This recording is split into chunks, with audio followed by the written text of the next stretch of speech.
happened? Hello, hello, good morning. Habari zenu?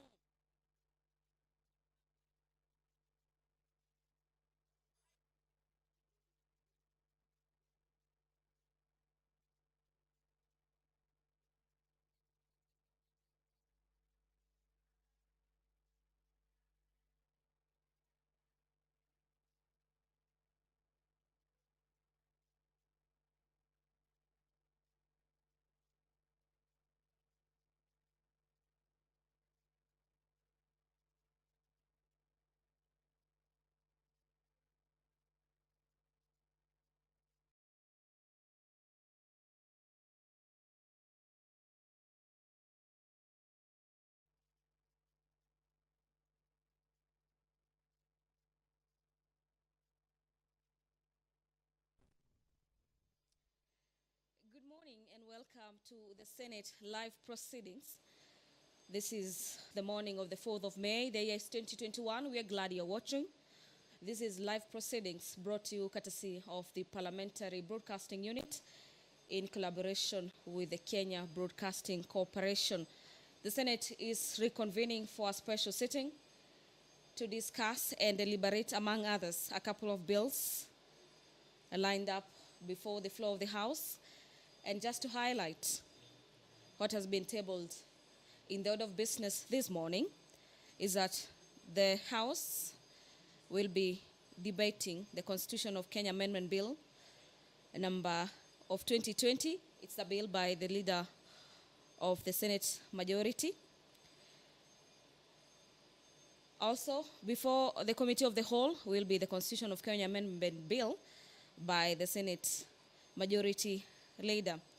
The House is also set to resume debate that was interrupted on the 29th of April afternoon sitting on the Constitution of Kenya Amendment Bill. The bill is currently in its second reading. Also lined up in the order of business this morning session is the County Allocation of Revenue Bill, Senate Bill number 30 of 2021 by the Chairperson Standing Committee on Finance and Budget. The bill by the Chair of the Standing Committee on Finance and Matters Budget seeks to provide the equitable allocation of revenue. This is revenue raised nationally among the county governments and the responsibilities of the national as well as county governments. This is pursuant to such allocations and the connected purposes. The memorandum of the bill is to make for provisions of the allocation of revenue raised nationally among the county governments for the financial year 2021-2022. Section 3 of the bill contains the objects and the purpose of the bill, which is to provide for the allocation of revenue raised nationally for the financial year 2021-2022, as well as the transfer of the county allocations. This is for the consideration of the consolidated fund of the respective county revenue fund. You can also follow these proceedings on our YouTube channel, as well as KBC Channel 1, as well as Senate TV. On your screens is the Speaker of the Senate, Honorable Ken Lusaka. He just stepped into the chamber. I'll now hand you over for the live broadcast. My name is Gladys Mungai. Good morning. Tuombe. Mwenyezi Mungu, twakusihi ututazame kwa neema nyingi na baraka sisi watumishi wako ambao umeridhika kuita kwa nyadhifa za uongozi katika jamhuri hii yetu. Twakuomba utujalie tuyatende na kufikiria mambo yote yatakayofikishwa mbele yetu kwa njia ya haki na uaminifu, ili kustawisha amani, ufanisi na heri ya nchi hii yetu na wale ambao haja zao umezikabidhi mikononi mwetu. Amen.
Order number one. Order number one, communication from the chair. Honorable Senators, I have a communication.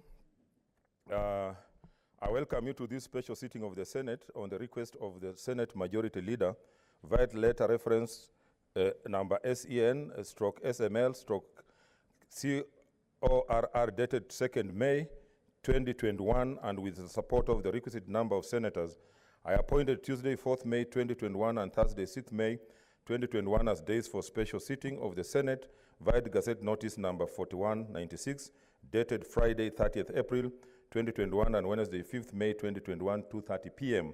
as a day for a joint sitting of Parliament via Gazette Notice 4200 dated May 3rd May 2021. In Gazette Notice number 4196, I indicated that the business to be transacted these special sittings shall be: 1, consideration of the Constitution of Kenya Amendment Bill 2020, 2, introduction of the County Allocation Revenue Bill 2021, and 3, hearing of charges against Honorable Mohammed Abdi Mohammed, the Governor of Wajir County.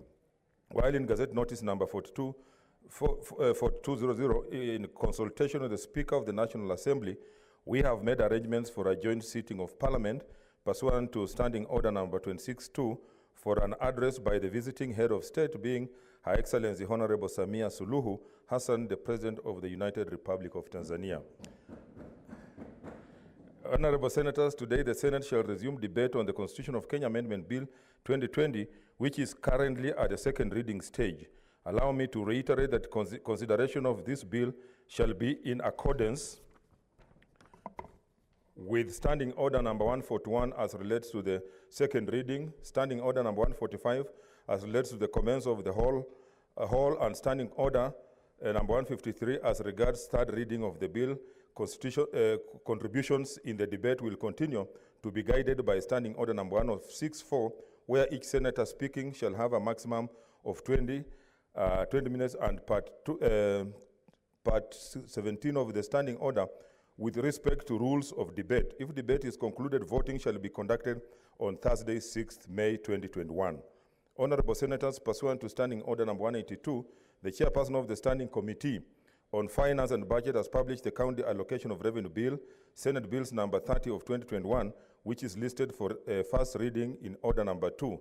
The bill seeks to allocate among the counties the revenue allocated to the county level of government on the basis determined in accordance with the resolution in force under Article 217 of the Constitution. Upon first reading, the bill shall stand committed to the Standing Committee on Finance and Budget pursuant to Standing Order 141. The committee will be required to consider the bill and to table a report in the Senate in accordance with Standing Order number 143.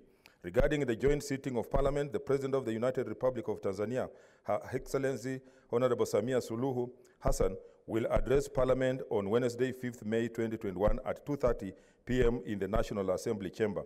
The sitting arrangements are being put in place and will be communicated by the respective political leadership. With respect to hearing of charges against Honorable Mohammed Abdi Mohammed, the Governor of Wajir County, I will issue a separate communication at a later time. In accordance with Standing Order number 35, the business specified in the Gazette Notice and as outlined in the respective order papers shall be the only business before the Senate during the special sittings, following which the Senate shall stand adjourned until Tuesday, 11th May 2021 at 10 a.m. in accordance with the Senate calendar. I thank you. Yes, Senator Wetangula.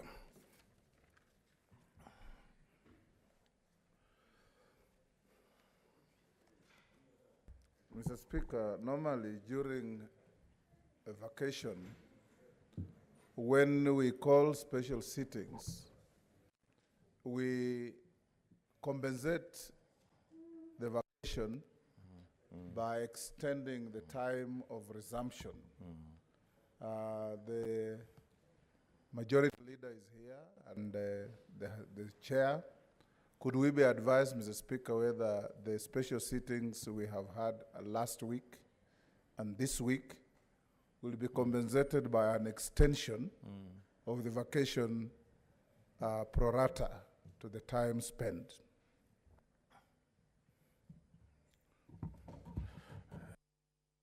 Leader.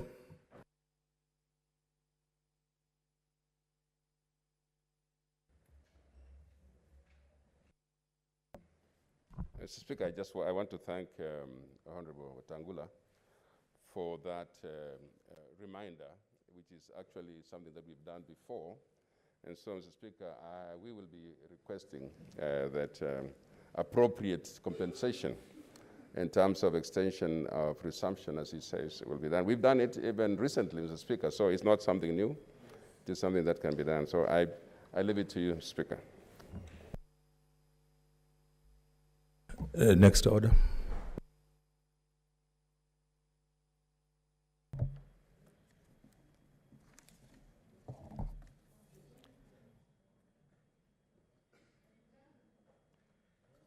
Order number 2, the County Allocation of Revenue Bill, Senate Bills number 30 of 2021, first reading.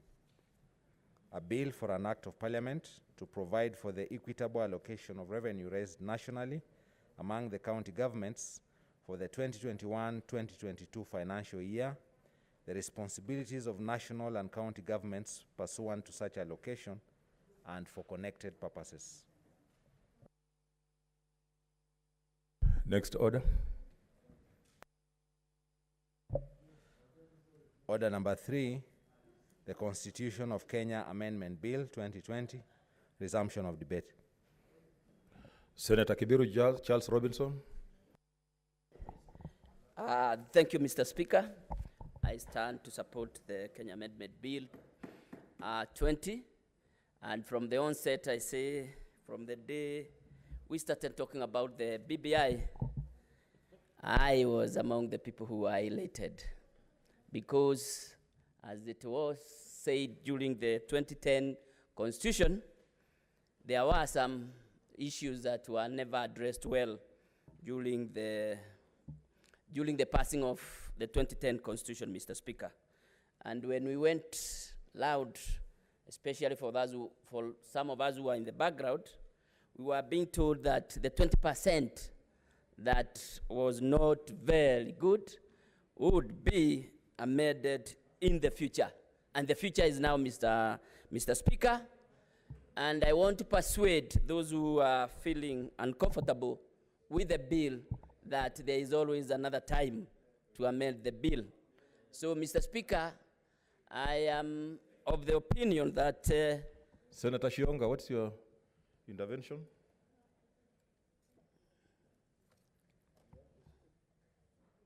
Pardon? Mike, please. Thank you.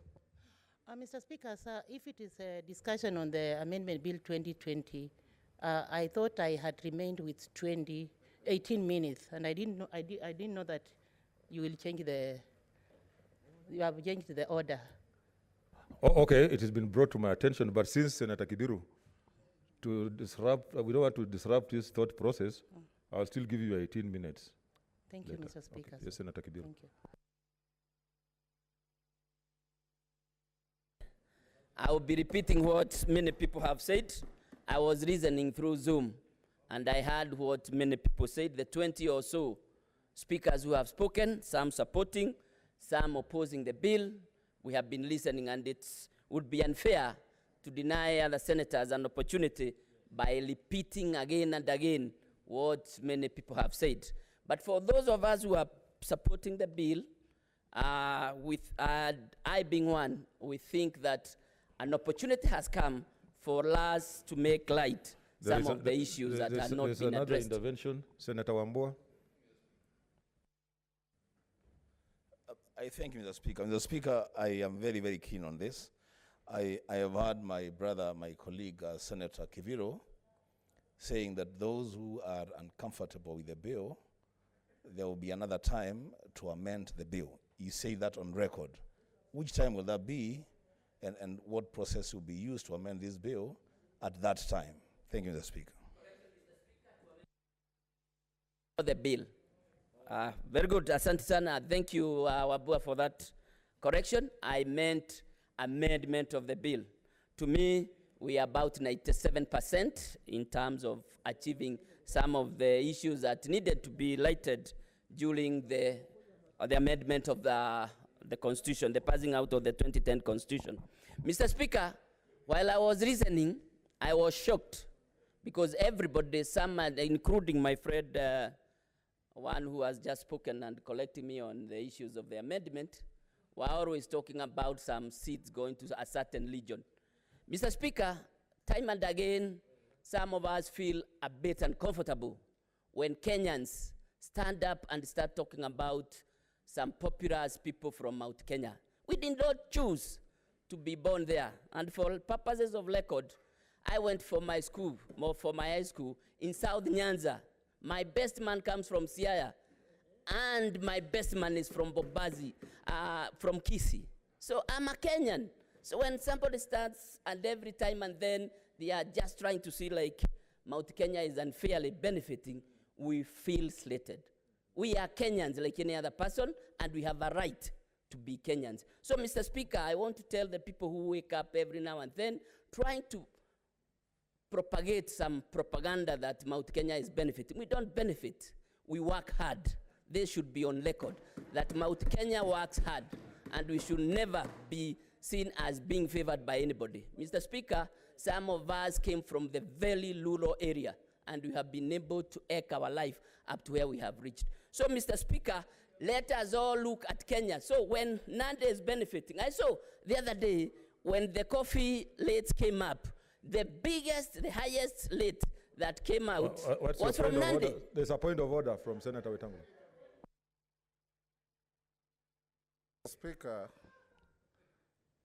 is my chairman of the Finance Committee in order to make very reckless insinuations? In law, we say, expresso unas est excluso alteras, which my distinguished friend, the senator for Tarakanith knows. It means to specify one is to exclude others. When he says that Mount Kenya people work hard, he means that other Kenyans don't work hard.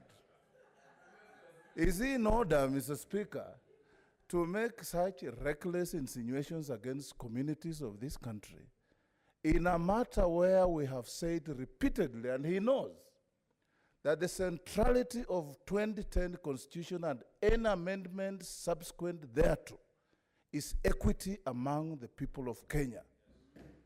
It matters not who works harder and who doesn't, because some work harder because circumstances and conditions for working harder are placed before them. And others are seen not to work hard because they are not accessing those circumstances and conditions. Speaker, you know, I read somewhere, and it is not those were not my words, that some of us are very good in grammar, and we always talk a lot of grammar while we are debating. So I wouldn't be surprised that Senator Wetangula, who is a good standing member of my committee, has spoken quite good grammar. And all that he has said is that he confirms that in certain environment where people are by nature endowed to work hard, they work hard. Mr. Speaker, we have what we call comparative advantage.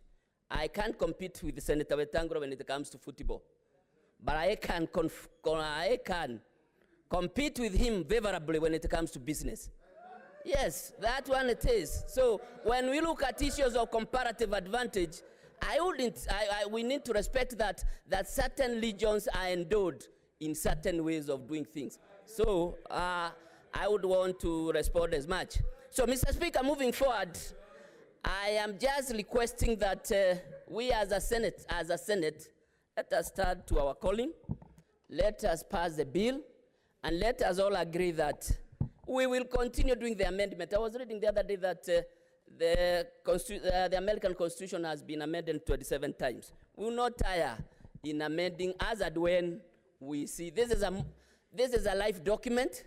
It can be amended even in the next parliament. So, Mr. Speaker, I also want, because now people are talking about issues on record, and this is a house of record, and I've heard time and again, I've heard that the Team Kenya and everybody standing here telling us that there are some people who are arrested, and it is on record, and I hand during those days. Mr. Speaker, I want to put it on record, and I wish we can put an inquiry of the Senate that some of them did ask to be arrested. Some of them did even said pins on where they can be collected. So when people start talking about people being arrested and putting it on record here, Okay. they should be ashamed of themselves. Order. There's a point of order, Senator Langat. Mr. Speaker, sir, thank you for giving me this opportunity on a point of order. I would like to ask if it is in order for the senator from Kirinyaga, the deep state man, to tell this particular very important Senate that some people had organized for their arrest. No one can do that, and that one is so bad and it should not go to record. I would like to ask him to withdraw that particular statement and even apologize for the same. What's your point of order, Senator Mutula?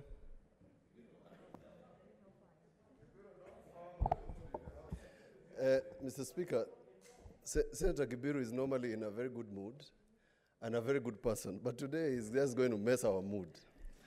Mr. Speaker, we must be responsible for the statements we make.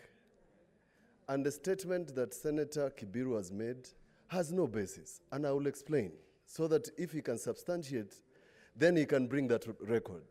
Mr. Speaker, I have in my office here a record from the National Police Service indicating that no senator sent a pin to be arrested. We know where that pin was sent. So can you substantiate which senator managed his arrest and give us evidence? Because we have the record. Thank you. Order before you respond, honorable senators, remember we are even live on TV.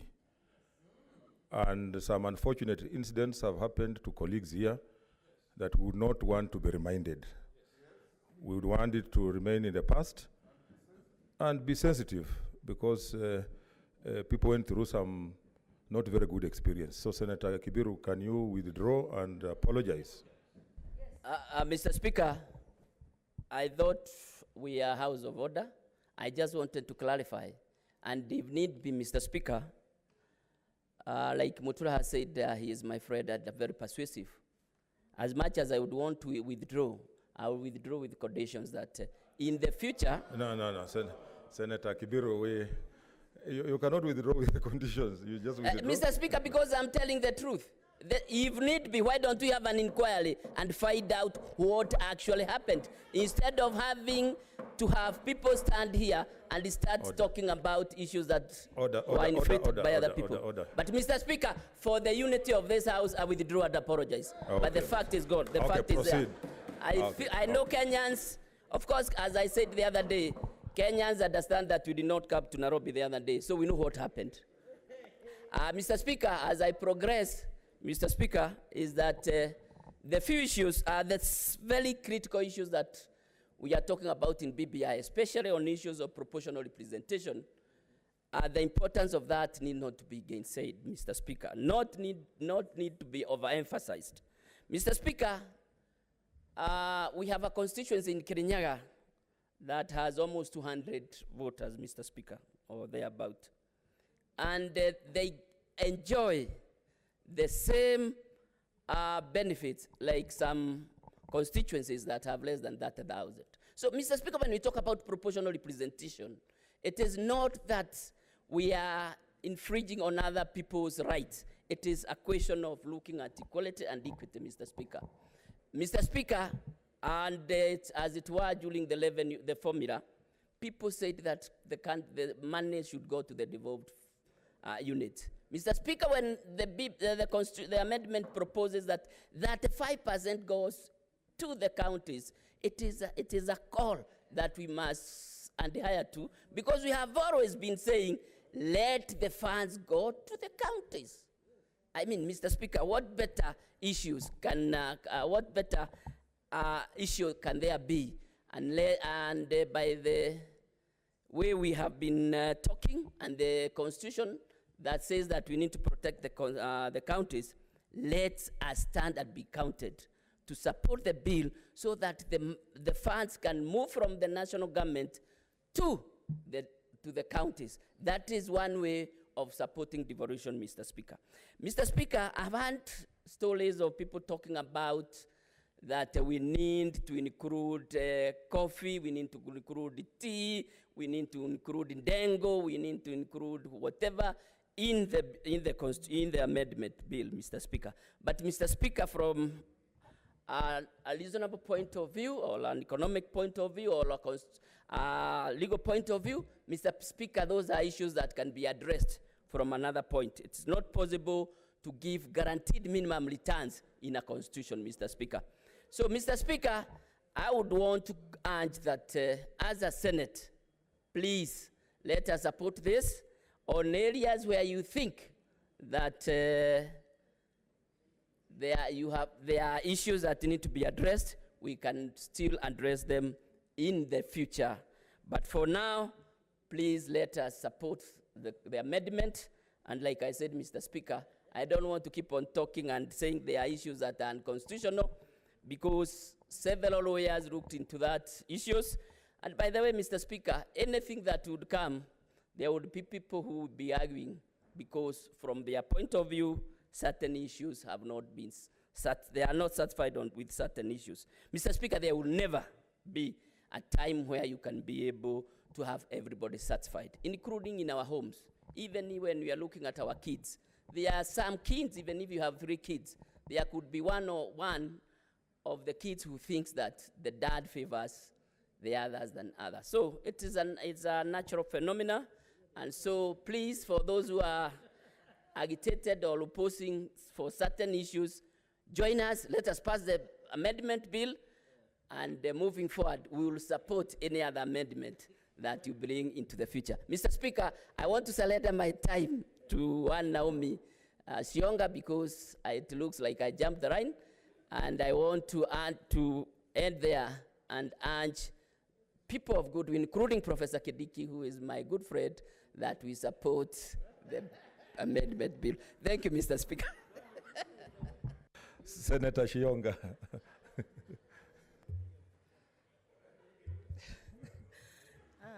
Thank you, Mr. Speaker, for giving me this opportunity to contribute on the amendment bill. Mr. Speaker, as my colleague is saying, he's not surrendering the opportunity to me. It is he who gives opportunity to members to contribute. Mr. Speaker, without wasting time, I want to take this opportunity to thank the proponent of the PBI through the handshake for coming up with this document that we are discussing now. And also to thank the chair, Legal Justice, Senator Mogeni, and the team for the report that they laid in this House, and that we are also meant to understand that it is talking on the same issue.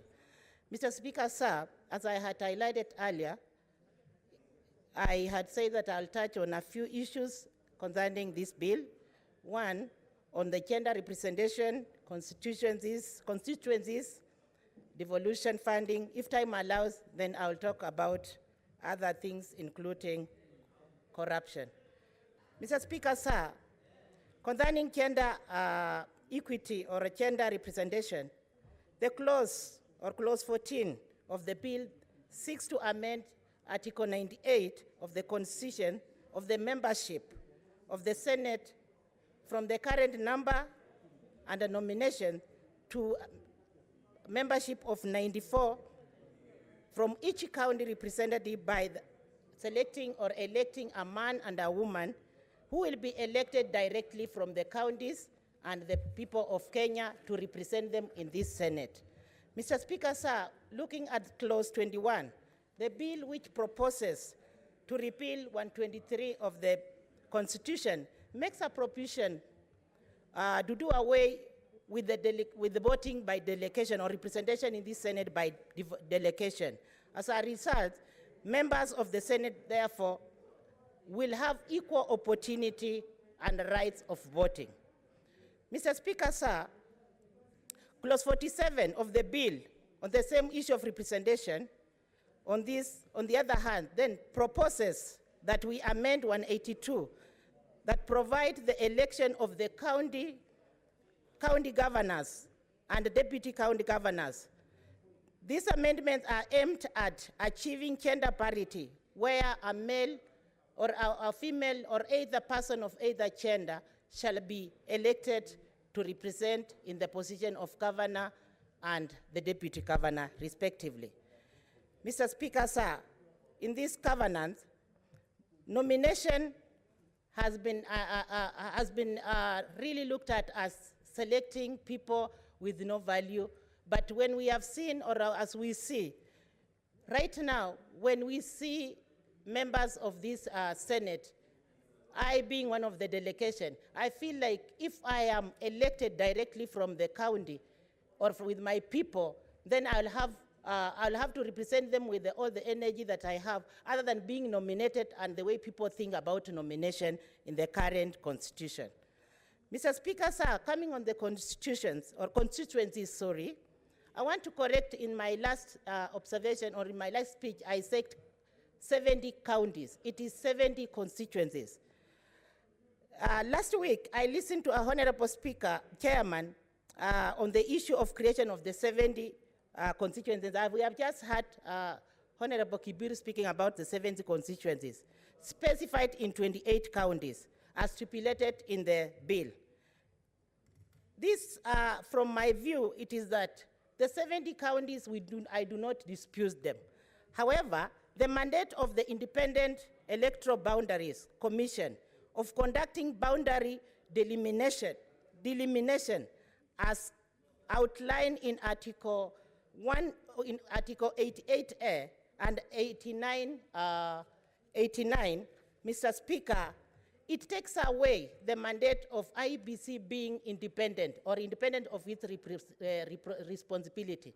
It is then the wish, or my wish, that the counties, the constituencies, as outlined, let them remain. However, let us remember that the constituencies are supposed to be the IEBC mandate to make the delimitation of its boundaries, and it is a responsibility of them working together with the stakeholders that are concerned to make sure that these boundaries favor or comes from people's participation, other than the way people are putting it, that it comes from specific counties, and yet this is supposed to be people-driven ideas, how and where these counties can be in conjunction with the IPC.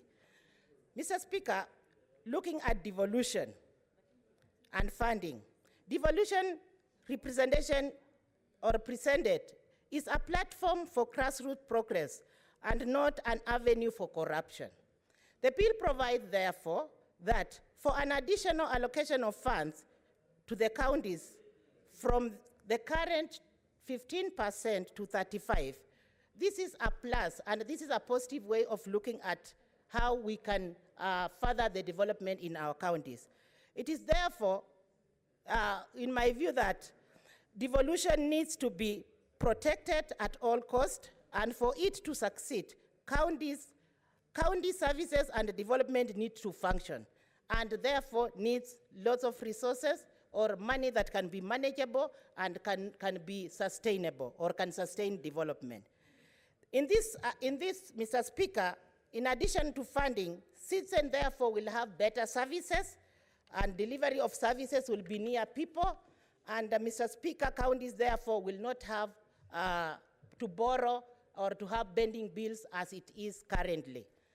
When we look at ward development fund that has been proposed in clause 54, the bill proposes to insert Article 207 to establish ward development fund, which comprises of at least 5% of all the county revenue for each financial year.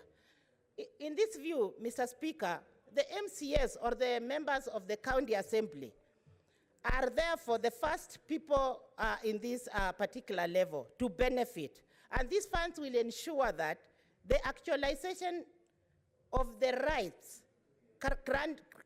granted under Article 43 within the county wards are utilized and people are getting services. Mr. Speaker, equitable distribution of revenue or the resources are services that we need more. And at the what level, if these MCAs then get these funds, we are sure that they will be able to do development projects, hence the lives of our constituencies will be improved. Mr. Speaker, sir, to add, we are seeing that the bill then seeks to enable the MCAs who has been at the mercy of the county governors, that they will no longer beg or stoop too low to beg for funds from the governors. They will be independent because they will have resources that will manage, they will be able to manage, and they will be answerable to their own people who elected them. Other than the current situation whereby if an MCA is elected, maybe probably, or is independent, or elected from a different party, he is at the mercy of the governor, and it is upon the governor to see if at all he can favor the MCAs or the member of assembly representative or not in allocation of these funds, hence inequitable distribution of resources. Coming to, Mr. Speaker, coming to executive arm partially that will be coming from the parliament. Mr. Speaker, I want to say that the bill provides the executive arm that will be partially in parliament, although it goes against the doctrine of separation of powers.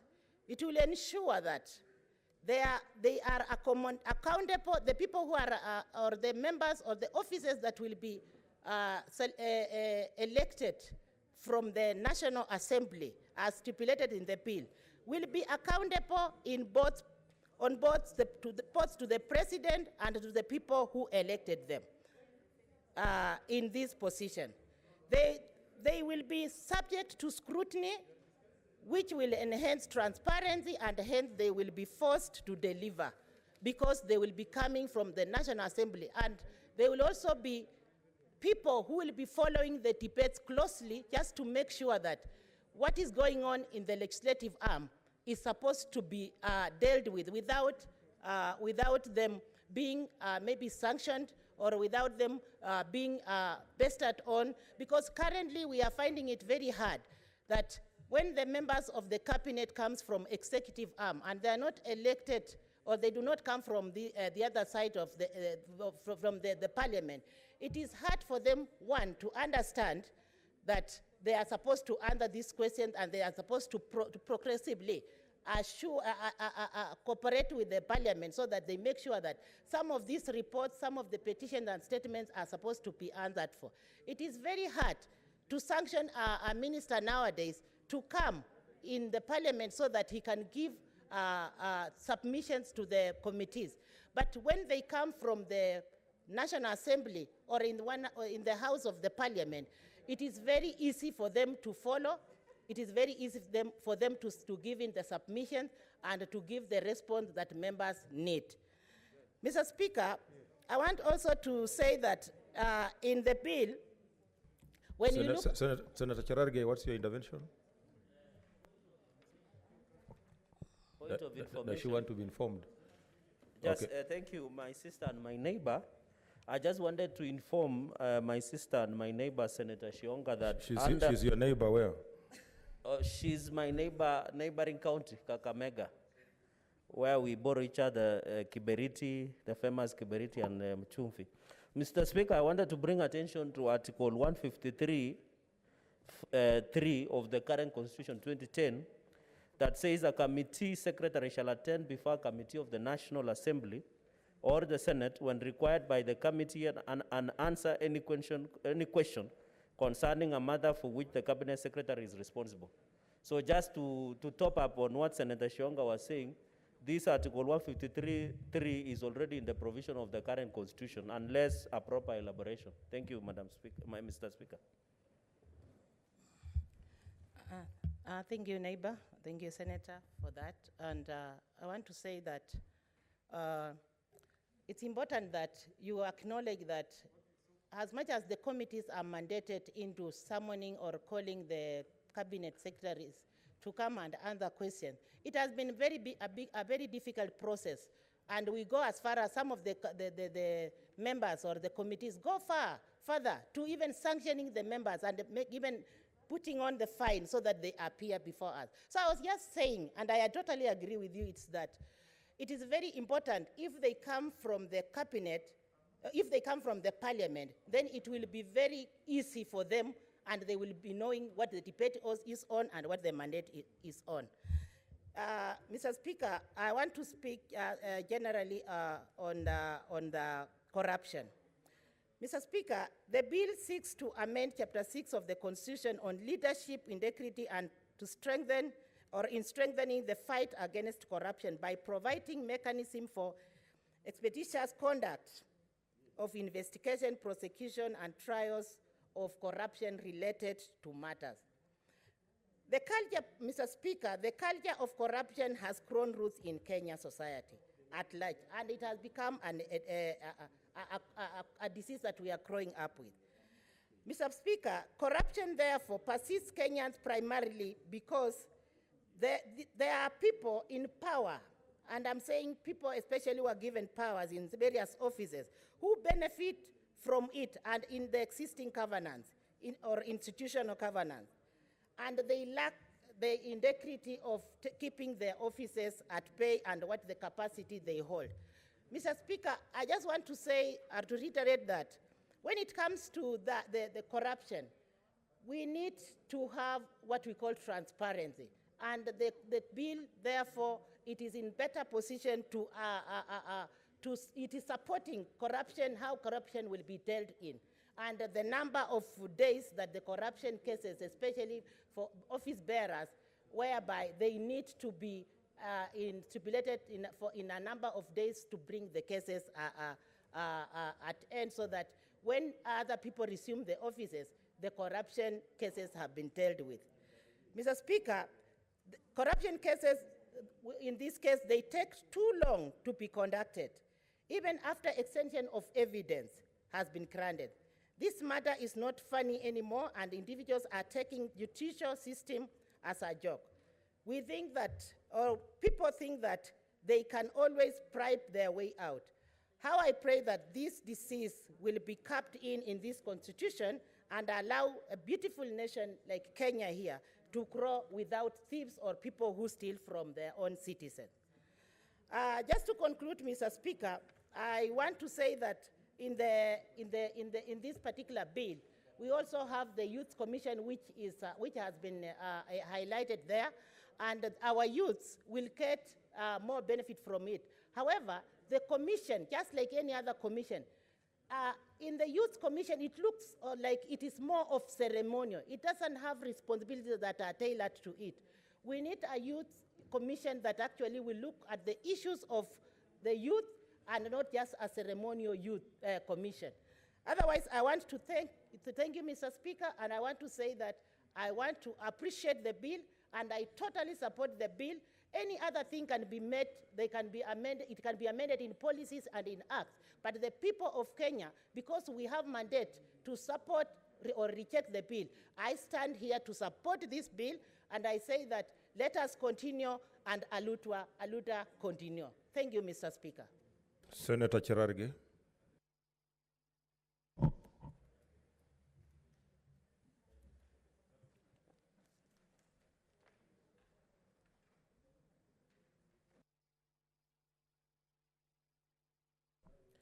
Thank you, Mr. Speaker, sir, for this opportunity. From the onset, I want to say I do not support this constitutional amendment bill for the following reasons. One, Mr. Speaker, is that when you look at this bill by the promoters, it says they collected the views of Kenyans. But no one has shown us what really Kenyans want or how these ideas were collected. Number two, therefore, Mr. Speaker, there is assertion that Article 257 talks about popular initiative. This popular initiative, Mr. Speaker, if you look at it, it should be a parliamentary initiative by the political parties of President Uhuru Kenyatta and Raila Odinga, simply by the fact that they should have used their own political parties to push this agenda. Because you cannot have a popular initiative where state resources, you have secretariat that uses taxpayers' money, contrary to Okoa Kenya and Punguza Msigo bill that we already had, Mr. Speaker. And therefore, Mr. Speaker, under Article 257, on the popular initiative, the threshold of popular initiative is too high that you can't compare on what this bill tries to talk about, Mr. Speaker.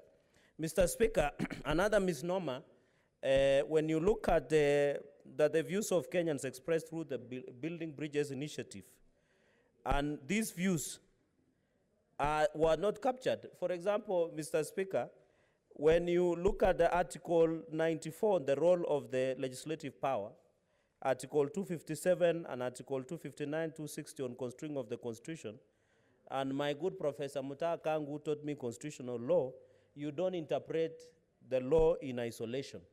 So there are people in this country who want to interpret the Constitution in isolation of Article 257(7). And when you look at the construing of the Constitution, the legislative power has not been taken from us. So the people want to say Parliament is a is a form of flower girls or page boys, is something that we are keen. And Mr. Speaker, people are forgetting that under Article 1 of the Constitution, we are representative of the people. We represent the interest. When we speak here, I speak on behalf of more than 875,000 residents of Nandi who gave me the mandate. This is what Thomas Hobbes and Aquinas said, that when life was short, nasty, and brutal, we surrendered and created a sovereignty where some individuals could exercise this power. Mr. Speaker, and I think these are some of the issues that when you want to say Parliament should just salutary process, we should not give an input, then we are abdicating our responsibility as Kenyans. And therefore, Mr. Speaker, when times comes, I hope some of the amendments, my colleagues, Senator Irungu Kangata, Senator Wambua, and myself at the Committee of the Whole will be allowed to amend this bill to refine it, Mr. Speaker. And Mr. Speaker, it is the same people who are telling us there is room for amendment are the same people who told us in 2010 Constitution that tupitishe alafu tutarekebisha baadaye. Now they are removing the same lie. And Mr. Speaker, we can't allow that to happen again. Mr. Speaker, we must do the right thing at the right moment so that we don't, we are tired. After every 10 years, we come and amend the Constitution to suit particular interest of politics, Mr. Speaker.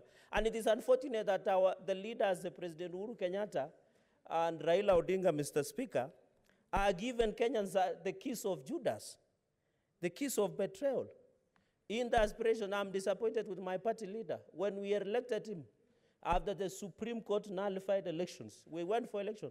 He promised Kenya the Big Four agenda. As a member of Jubilee, there is nowhere we sat and said one of the Jubilee agenda was to be constitutional amendment. So, Mr. Speaker, this is a kiss of Judas to Kenyans for 7.5 million that should have now stopped wearing chains of slavery, chains of corruption, chains of poverty, chains of poor governance, but they should be wearing the star of liberty, prosperity, and success for this nation. Mr. Speaker. Order, Senator. Hoja nidhamu, Speaker. Bwana Speaker, katika taratibu zetu za bunge zinaeleza ya kwamba hawezi kumtaja mtu yoyote ambaye hayuko ndani ama hajaitwa na bunge ama hawezi kujitetea.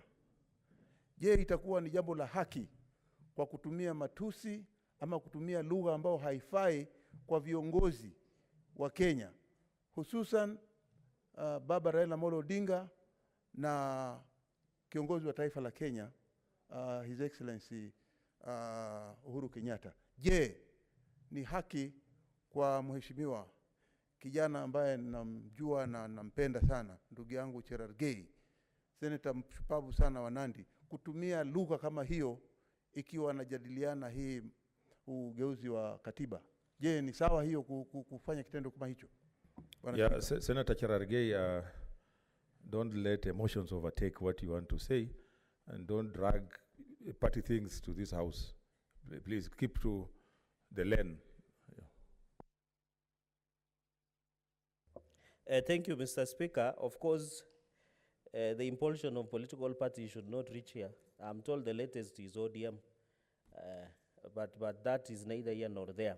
So, Mr. Speaker, I think to stick to the issues that is before us, Mr. Speaker, is one, apart from the popular initiative, Mr. Speaker, and I think number two is I wanted to look at Article 11A of the Clause 3 of the Constitutional Amendment Bill, where we are talking about shared prosperity. Mr. Speaker, I remember when the BBI task force visited Nandi, the tea farmers, the coffee farmers, the sugarcane farmers, Mr. Speaker, wanted their issues to be included in this bill. That is why, if I'll be given a chance, I would like to amend and ensure that the cost of production in the pricing of crops, produce, and products should not come below the cost of production in pricing. And there should be fertilizer subsidy, Mr. Speaker. Mr. Speaker, as we talk today in North Rift, the rains have begun. The long rains for planting season. There is no subsidized fertilizers. The economy is doing badly. And when there is shortage of food, Mr. Speaker, and when farmers are not able to farm, then, Mr. Speaker, we cannot have an opportunity of ensuring that we have sufficient food supply in this country. So, Mr. Speaker, I would have expected, in the spirit of ensuring that we protect farmers, Mr. Speaker, we should have ensured that the pricing is in the right place, that we should have ensured the farm inputs and the cost of pricing should not come below the cost of production, Mr. Speaker. Mr. Speaker, on the second issue is that there were some issues of typo errors and many other things I noticed in this bill, Mr. Speaker. Number two, Mr. Speaker, I wanted to delve on the issue of, and therefore agriculture, Mr. Speaker, is very important. When you look at the index that we had before, according to Kenya Yearbook, Mr. Speaker, there was a total of around 2019, 17-18 year that Kenya had 497.8 billion. So agriculture is very important in terms of horticulture, tea. You know, tea now, Mr. Speaker, is suffering from a lot of attacks. There is reforms by government. There is resistance within the tea sector. Issues of sugarcane. They want to privatize leasing of Nyando Sugar Belt, which Nandi County is part of it. The farmers have lived. We were told there is a cherry fund that was supposed to be established through the coffee sector. Mr. Speaker, has not been captured.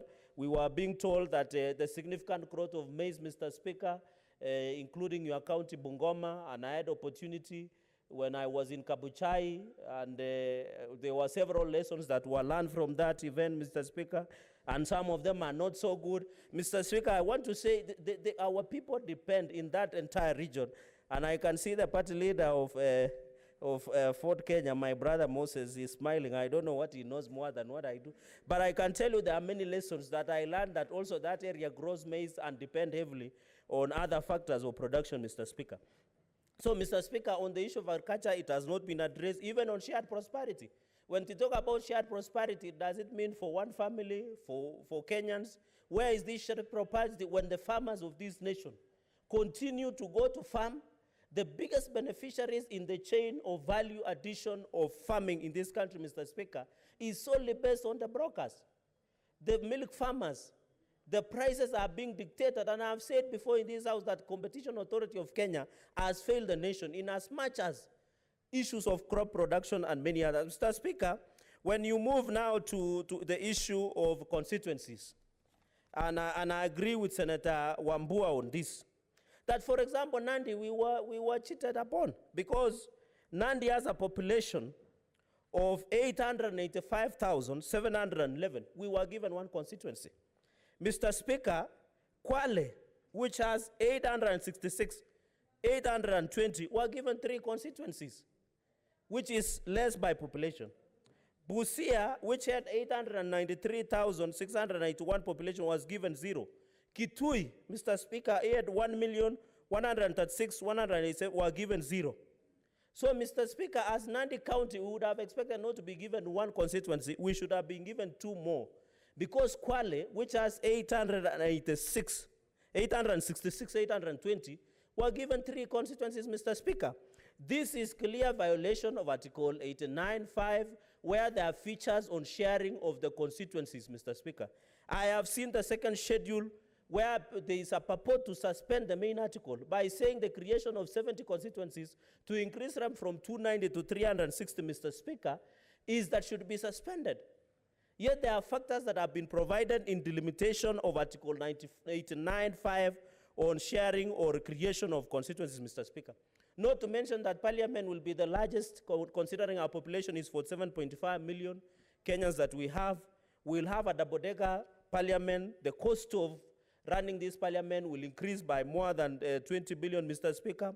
And this is not good for the country, for the economy that is in ICU. Technically, Kenya is on receivership. That is why we are borrowing. And I have seen, in fact, in the budget of 2021, 2022, I saw the ministry wants to borrow more, 1.something trillion more to factor the deficit budget that we have for 2021-2022, Mr. Speaker. And therefore, Mr. Speaker, I want to say that running of Parliament, I've seen Senate has not been given so much powers, but Senate has been created as a gender dumping ground where we just want to meet the threshold, we just want to make our women feel nice, and we want them to feel that they have been represented, the sharing.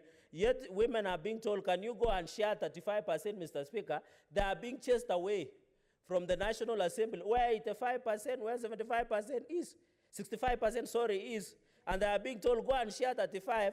Now you don't need women reps. And Mr. Speaker, I want our women of this country, I love them unconditionally.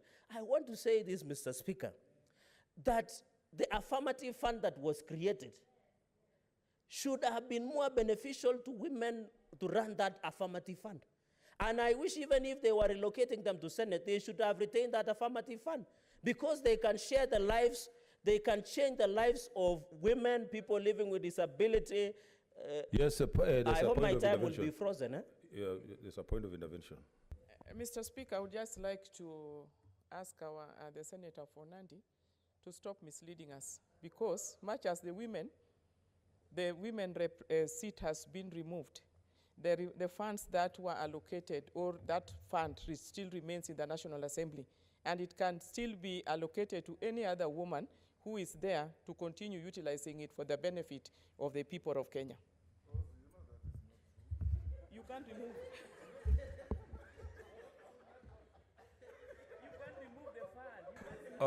Order Senator Nyamunga.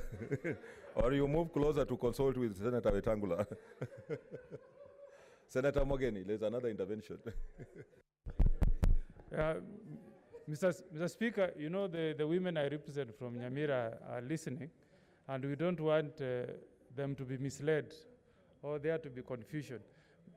Mr. Speaker, can Senator Nyamunga clarify, because he has left me more confused, clarify to the House how we are going to leave the women fund that is meant to be utilized by the 47 women reps, yet, Mr. Speaker, the Constitution is proposing to amend Article 97B to do away with the women seats. Mr. Speaker, can she shed light to the House and explain? I want to hear this legal miracle that is going to happen whereby you scrap the seat, but you leave the fund without somebody administering the fund. May we have some clarification? Order. Senator Nyamunga, you are and actually... then, order. I don't know, you know, there is this statement. I really want my women in Nyamira to listen. You know, when she tells the House that this fund will be given to these other women, which women are these? Because the fund was to be given to the women reps sitting in the House representing counties. Mr. Speaker, which other women are these that will get this money? Senator Shionga, what is your point of intervention? Mr. Speaker, as much as my good chair here is right, but whose woman? Whose women? He's saying my woman in Nyamira. Are we saying, is he saying about the wife, or is he saying about which woman? Is it a woman rep, or what does he mean? Order, senators. I think that's a moment of comic relief, but I think, Senator Nyamunga, you're out of order, because the Senator Cherargei is the one on the floor, and what you are raising was your point of argument, so it cannot be a point of order. So, Senator Cherargei, proceed.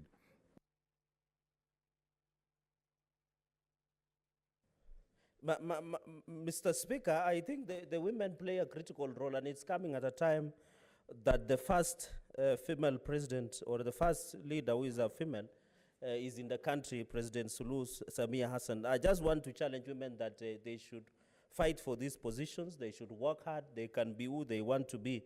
But my point is just to inform them so that we don't mislead. And I agree that the funds under this that has been a consolidated fund, World Development Fund, CDF that has been another funds, but there is no fund, affirmative fund that is with the constitutional amendment that was being run by the women reps in the National Assembly. So, Mr. Speaker, finally on the issue of representation, is that I've seen in the amendment, and I want to challenge, I saw the Court Secretary General speaking about the supporting the BBI. Having not read under Article 97, it has been amended, and on the part, and I want to trade unionists and lawyers who sometimes represent trade unionists, including my seniors here, that the special seat for workers has been removed. So under this amendment, Article 97, that the membership of the National Assembly, the workers used to have one representative. It has been removed. So how will the trade unionists, the labor issues be legislated and be discussed at the House of Representation, Mr. Speaker? So, Mr. Speaker, I hope the labor movements and unions are listening to this, the Kenya National Union of Nurses, COTU, among other organizations. Let them know that the role of workers has been removed in this document, Mr. Speaker. Mr. Speaker, after that proportionate representation, Mr. Speaker, I would like to say something about the amendment on the issue of judicial ombudsman. Mr. Speaker, I've seen yesterday, I thought my time was frozen, Mr. Speaker. I've seen yesterday that judiciary ombudsman just should retain with the Chief Justice. And I propose that we delete that from constitutional. I'm proposing in the aspect where Judicial Service Commission, Mr. Speaker, as opposed to on their own motion, issue discipline, reprimand, or suspend a judge, I'm recommending that the tribunal as practiced over the world, Mr. Speaker, that role should be retained within GSC, but allow the tribunal to investigate the judge, because we know what happens in this country. So if you don't like your face, somebody can chase you out. So the judiciary ombudsman should remain with the Chief Justice. Let them do their work there. They have been doing it very well there. I remember in 2017, 2018, when we launched the strategic plan, when then I was the chair of JLAC, there were 3,515 complaints against judiciary. The judicial ombudsman was able to address 2,324, and that is significant. So let us allow judiciary ombudsman to remain with the office of the Chief Justice, and I think, Mr. Speaker, that is very important. Mr. Speaker, finally, on the issue of National Police Service Commission, I'm proposing that the Inspector General of Police should not be given unfettered powers of promotion, discipline, and many others, Mr. Speaker, as under Article 245. Let it be done with the approval of National Police Service Commission. Why would you want to make? We know if you, Inspector General of Police, if given power, they have likes and dislikes. They can go to a police station, doesn't like the OCS, they fire. They have girlfriends and boyfriends, they put them in those positions. We know how power that is raw that can be given to them. And we need to move away, Mr. Speaker, because even SRC under Article 230 has been removed representation of trade union, Judicial Service Commission, other commissions that we have, Mr. Speaker. And I think it is very important, Mr. Speaker, going into the future. We are saying, I don't know whether imperial presidency was because Moi was a president or what. Because now what we see in this constitution, Mr. Speaker, is recreation of imperial presidency. We are not seeing where, because if you give power under Article 230, Mr. Speaker, that appointment of commissioners remains with the SRC. When you look under Article 245, Mr. Speaker, and I think that is very important, we should not give Inspector General unfettered powers. We know what happens when one person is given those powers. Let it be with the approval of National Police Service Commission, Mr. Speaker. Mr. Speaker, in conclusion, and if you can add me 1 minute, is that what I want to appeal, even as we reject this constitutional amendment, Mr. Speaker, I want to appeal that this bill, there is no hurry in this country. I have seen people saying if this is passed, there will be delay of elections. I want to tell them the term of parliament under Article 102 is very specific under the Constitution. So anybody who wants to extend term, I've seen people within the presidency telling the president you are too young to retire. You know, with the BBI, you are delayed with COVID. You are not supposed to perform your functions, Mr. Speaker. I think the law is very clear. When 5 years end, we need to fix this country. In the words, in closing, Mr. Speaker, in the words of Thomas Sankara, the celebrated leader who changed the Upper Volta into Burkina Faso, the country of upright men, he said, democracy and revolution and good governance belongs to the convinced people. It does not belong to the conquered people. It does not belong to people who have resigned their fate. We must take charge of our destiny, Mr. Speaker. This is the moment, and I insist Parliament still have a lot to amend. And I would also want to see my brother, the Minority Whip, our brilliant legal mind and the future governor of Makueni, to give us amendments to fine-tune this document, Mr. Speaker, before passing it. And as my chair, Mr. Speaker, as the chair emeritus, and I'm happy of Senator Okongo Mugeni, no one will kill us if we amend this document. President Uhuru nor Raila Odinga will not kill us. Let us amend for the future of this country. For us, Mr. Speaker, who still have some time in this world, I know some people are almost making phone call to heaven, Mr. Speaker, because of the number of years they have been around to heaven, Mr. But some of us who still have opportunity, we want to see the future. Mr. Speaker, I thank you, and I reject this. I reject this amendment. I thank you. Senator Cherargei.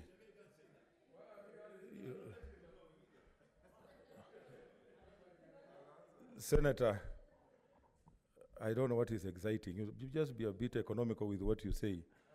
Senator Wetangula.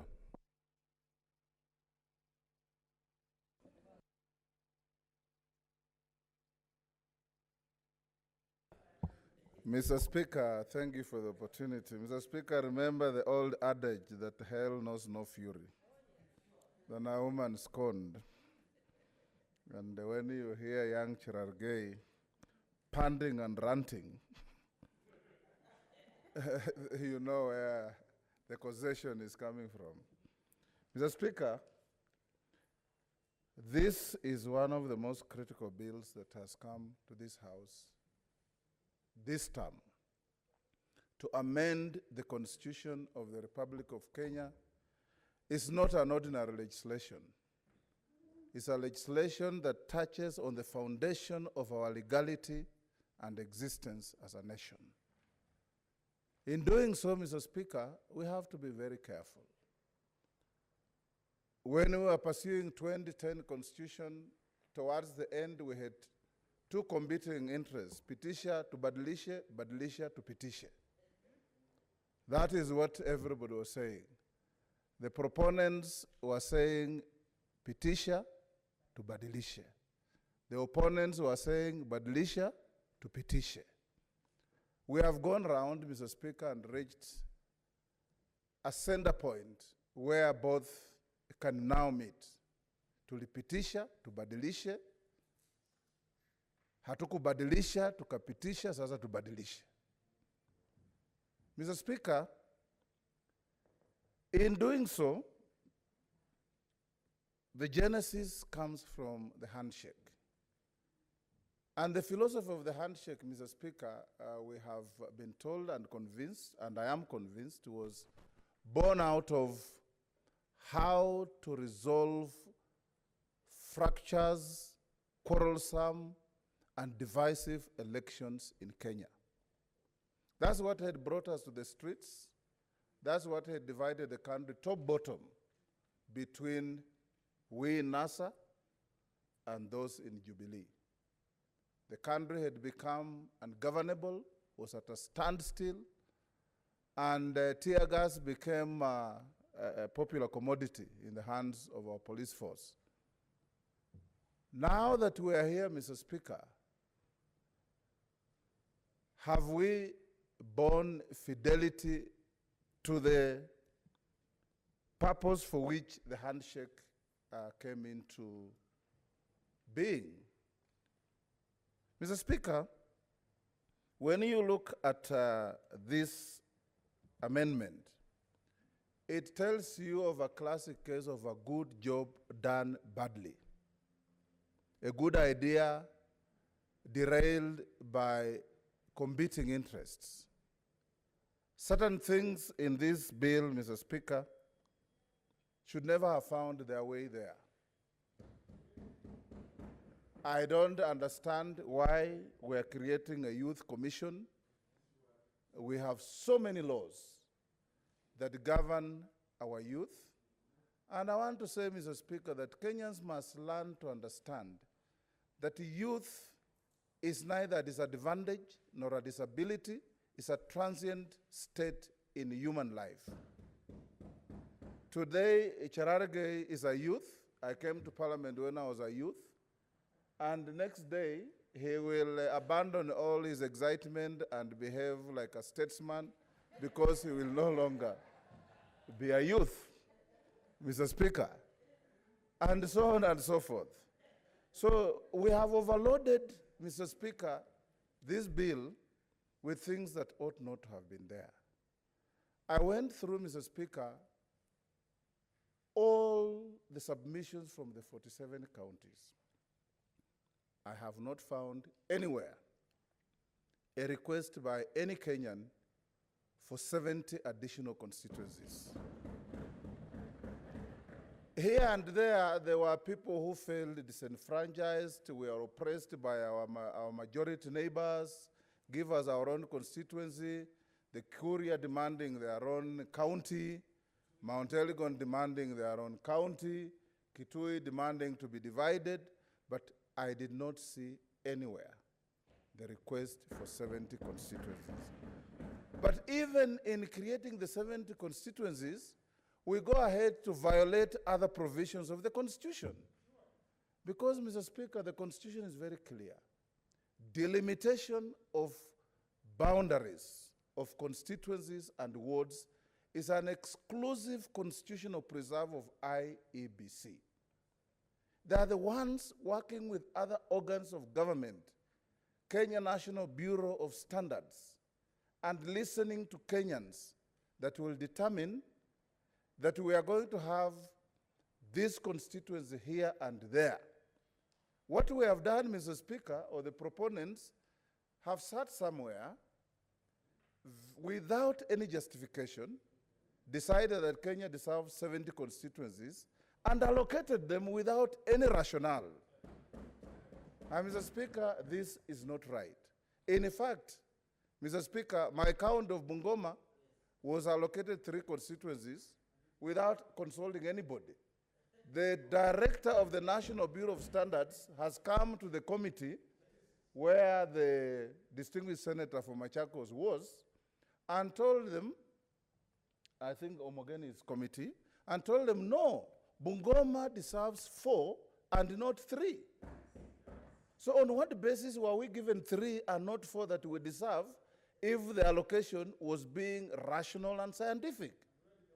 This, and where did our extra 1 go? Mr. Speaker, when you look at Nairobi, Mr. Speaker, we are creating constituencies. The constitution is very clear on parameters. Take into account population, take into account land mass, community of interest, means of communication, all those things, Mr. Speaker. Nairobi, in my humble view, Mr. Speaker, needs more wards and not more constituencies. Because we are going to create constituencies in Nairobi, Mr. Speaker, that one will take 10 minutes to walk across. What about North Horr, Mr. Speaker, that is physically bigger than the former Western, former Nyanza, and former Central provinces put together? And it is still left as one. Where is equity? And that's why, Mr. Speaker, I don't agree with those proponents that we cannot amend this bill.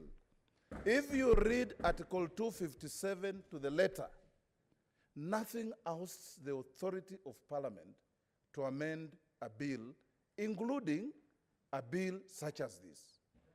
Secondly, Mr. Speaker, law is dynamic. It is growing, it's moving every day. And we can set precedents by doing things we have not done before, including amending constitutional bills. When, Mr. Speaker, for example, the committee chaired by my distinguished learned junior senior counsel, Senator Omogeni, say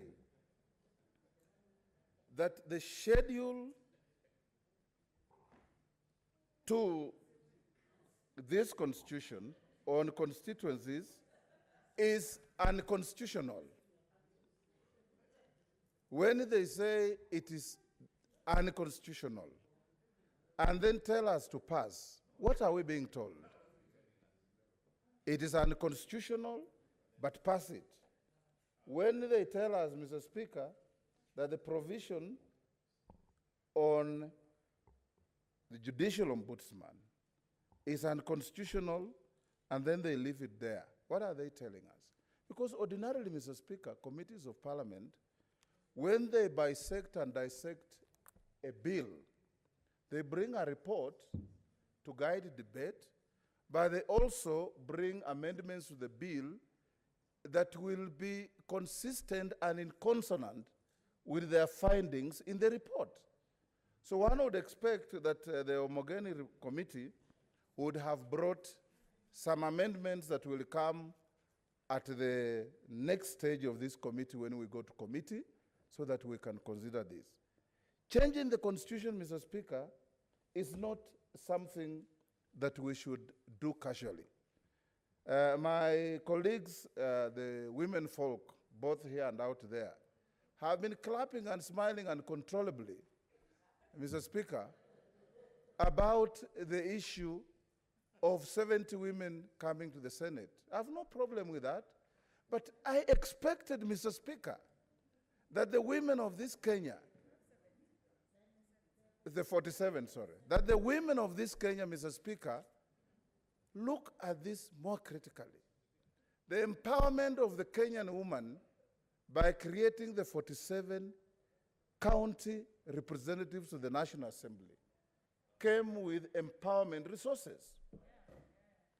Now that those women have been uprooted from the National Assembly and dumped in the Senate, with no corresponding resources, Mr. Speaker, who is going to speak for the raped woman, the defiled girl?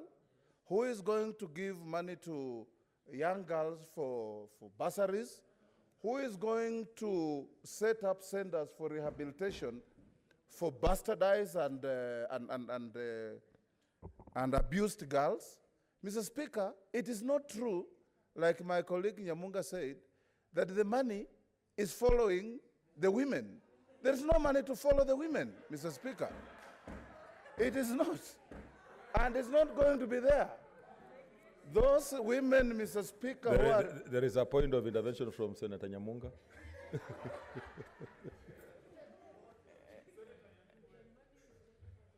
Honorable Speaker, I just want to let us, the senior senator for Bungoma, not to mislead the House, because you can look at the answer. That's not what I said.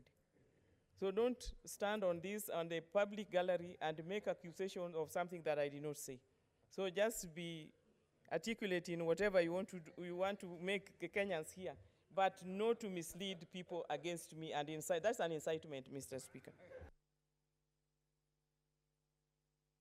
You've been in that chair when my distinguished, she's my very good friend. Her daughter is married in my county. And we get along very well. Mr. Speaker, she said that that money will remain there and will be given to other women. And she was challenged to tell us who are the other women, and there were none. Mr. Speaker, there were none. In fact, Mr. Speaker, those women in the National Assembly, each woman in each county gets 8 million per constituency in her county for affirmative action work.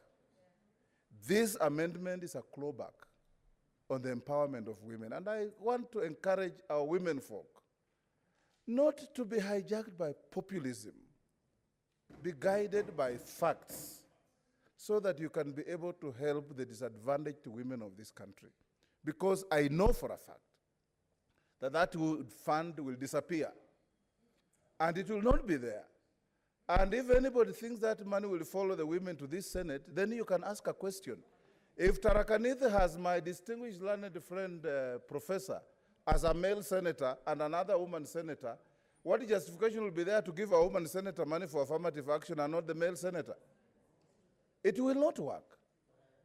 Mr. Speaker, the judicial ombudsman. Mr. Speaker, you know, the judiciary of this country has done us proud. In the face of serious adversity, Mr. Speaker, the judiciary has risen to the occasion. In fact, Mr. Speaker, I dare say that this Senate continues to be what it is because of the judiciary. From our advisory opinion that we sought, and the many things, Mr. Speaker, including but not limited to you leading us to the judiciary to file a case. This House, Mr. Speaker, has been able to force the reluctant Speaker, my good friend Muturu of the National Assembly, who looked at this House with terrible disdain. He has been able to brought to order by the judiciary to realize and appreciate that Article 110(3) of the Constitution was not put there to color the Constitution, was put there purposely for the houses to work together properly. Now, Mr. Speaker, we are saying the Judicial Ombudsman will, among other things, sit in the JSC, but will enhance the reign of terror on judges, Mr. Speaker, by, among other things, warning, reprimanding, and suspending judges. Mr. Speaker, how can we vest such powers in any organ in our country? That tomorrow, a judge sitting, and I want to tell you, my colleagues behind me, and my distinguished brother from Kilifi, who worked with me before in his earlier life, was a judge. Mr. Speaker, this country has gone through a history that is terrifying. Professor Kindi can tell you, we had a European judge who, when hearing cases of the notorious Mwakenya, used to walk to State House carrying a file to go and show State House the judgment he's drafting against charged individuals. And then he's told you in sawa, then he goes back. We know this. And Senator Mogeni, you know this. By having such an insertion in the Constitution, Mr. Speaker, what we are saying, and I always remind you, Mr. Speaker, that Zulfikar Ali Bhutto, the Prime Minister of Pakistan, when he was Prime Minister, he passed a law that no foreign lawyer, Queen's Counsel, King's Counsel, would practice law in Pakistan.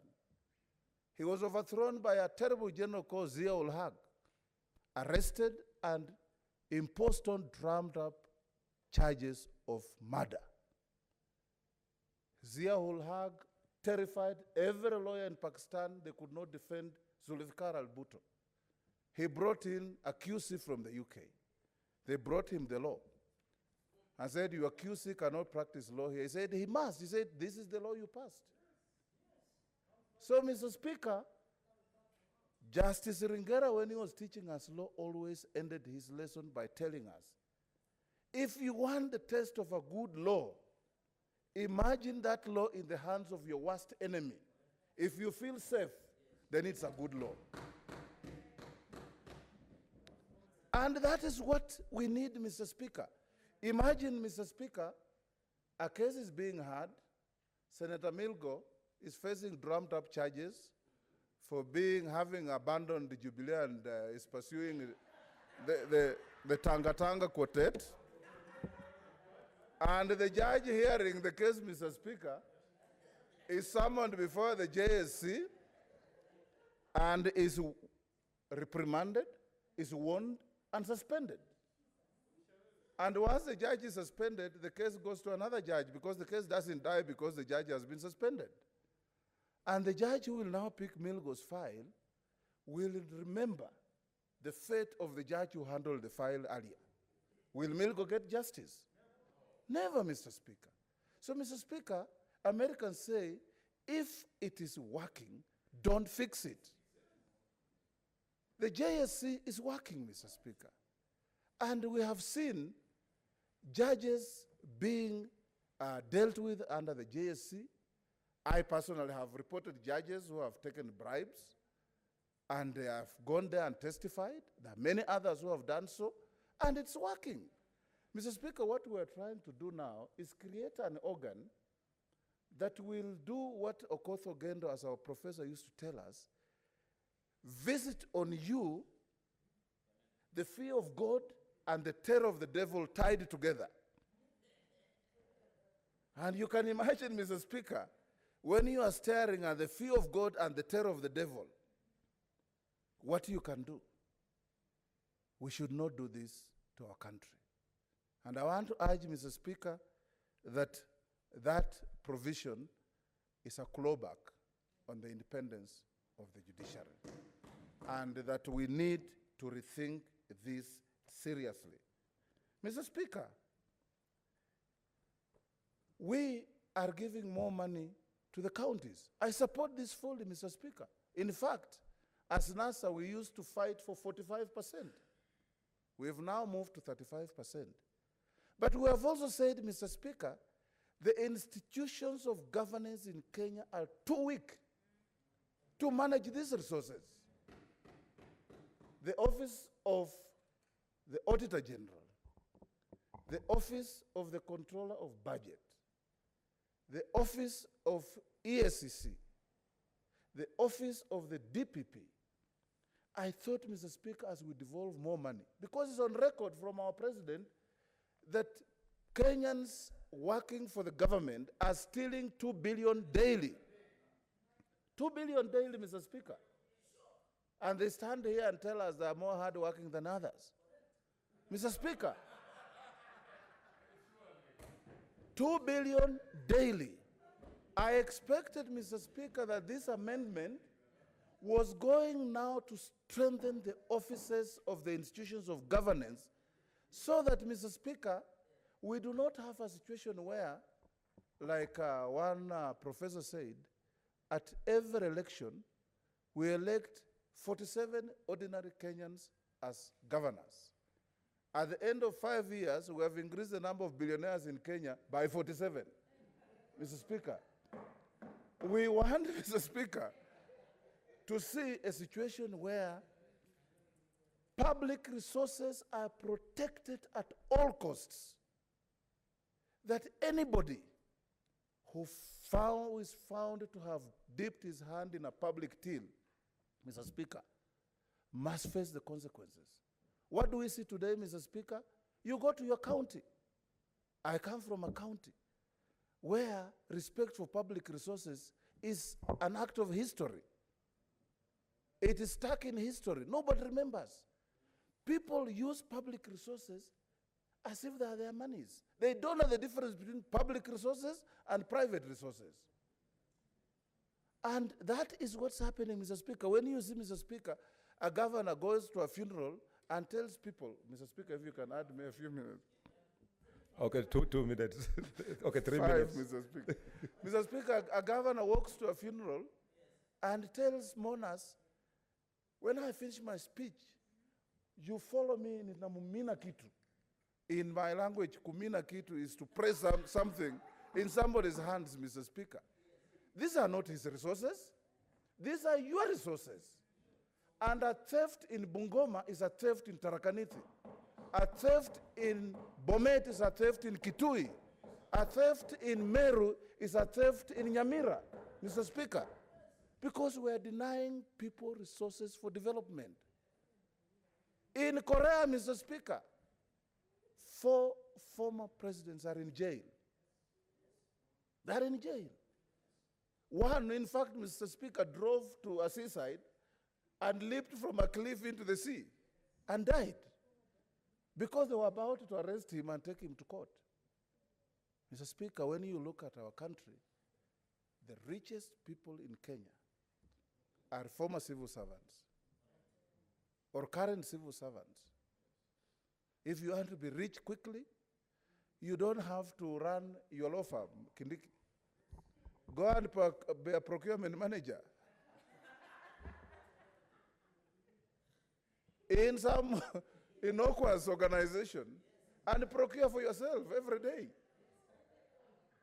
We must strengthen the institutions of governance, Mr. Speaker. This country is not poor. This country is very rich. I don't agree with Charargei that we are under receivership. We are not.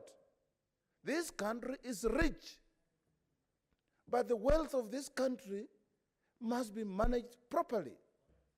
And we must demolish bastions and hideouts of criminals who don't distinguish between public resources and private resources, so that our children can go to school, so that our women can have water in their houses, so that we can put food on the table, so that we can drive on good roads, so that our police can be paid well, not to know that to be put at a roadblock is a license to pick money from a motorist, so that, Mr. Speaker, members of parliament do not investigate public servants with an agenda of being paid to let them go.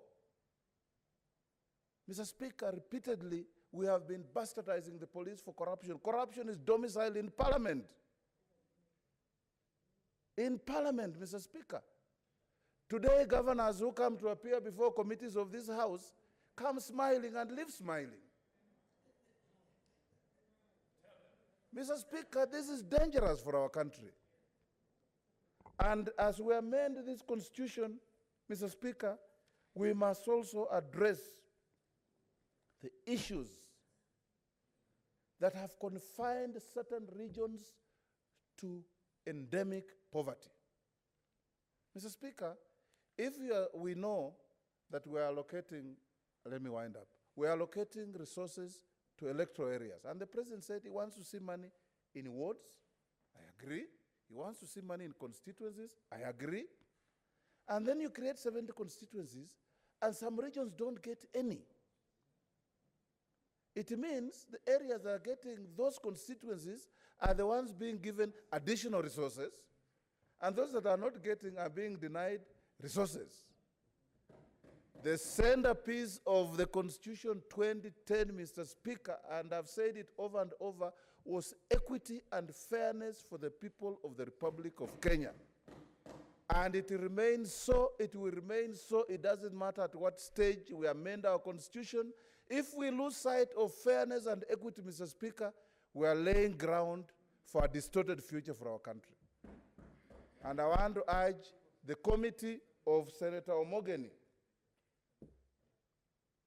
Senator Orengo, Senator Mutula Kilonzo, Senator Cherargei, and all those who are with you, who are lawyers and who are not lawyers. We expect in committee stage to see you bring amendments to this constitutional bill. And let nobody frighten you that you can't amend, you can amend. Thank you, Mr. Speaker. I'll vote when it comes. Senator Abshiro. Thank you very much, Mr. Speaker. I rise to support the Amendment Bill 2020. Mr. Speaker, I am a bit confused. You know, Mr. Speaker, I've said this before, a great debate or a great speech doesn't only capture the truth of the moment, it can also capture the big lies. As I sit here, I have seen my colleagues speak in such perfect language about stuff that, when really put in context, can be qualified as big fat lies. Mr. Speaker, and there's always this disconnect between the oratory expertise and the manner in which people have expressed this and the vote at the end of the day. Mr. Speaker, you know, as I sat here, I kept writing down, and I will look out for the alignment of the debate to the vote at the end of the day. Of course, we'll all vote at the end of the day. But that having been said, Madam Speaker, the beauty and the strength of our Constitution is in the ability of it to be amended in various ways. The ability for our Constitution to be amended directly under Article 256 of the Constitution, parliamentary, or directly by Wanjiku or Fatuma or Cherop under Article 257 of the Constitution.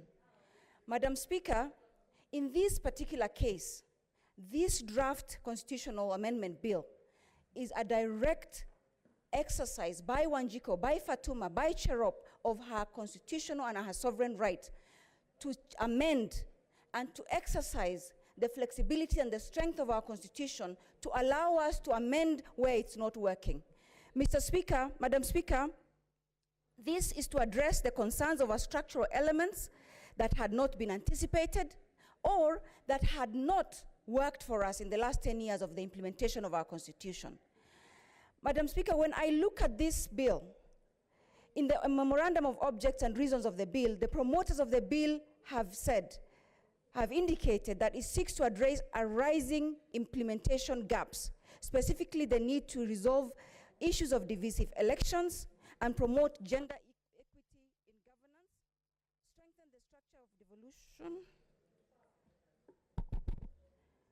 strengthen the structure of devolution, increase resource allocation to the counties, and broaden mechanisms for all people of Kenya to benefit from economic growth, and harmonize certain roles and functions of bicameral legislature.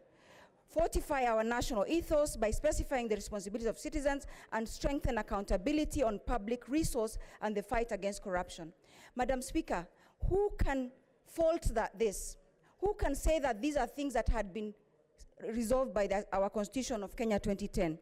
Madam Speaker, as I sat here, I was very saddened by the tone and the patronizing debate on the issue of the women folk.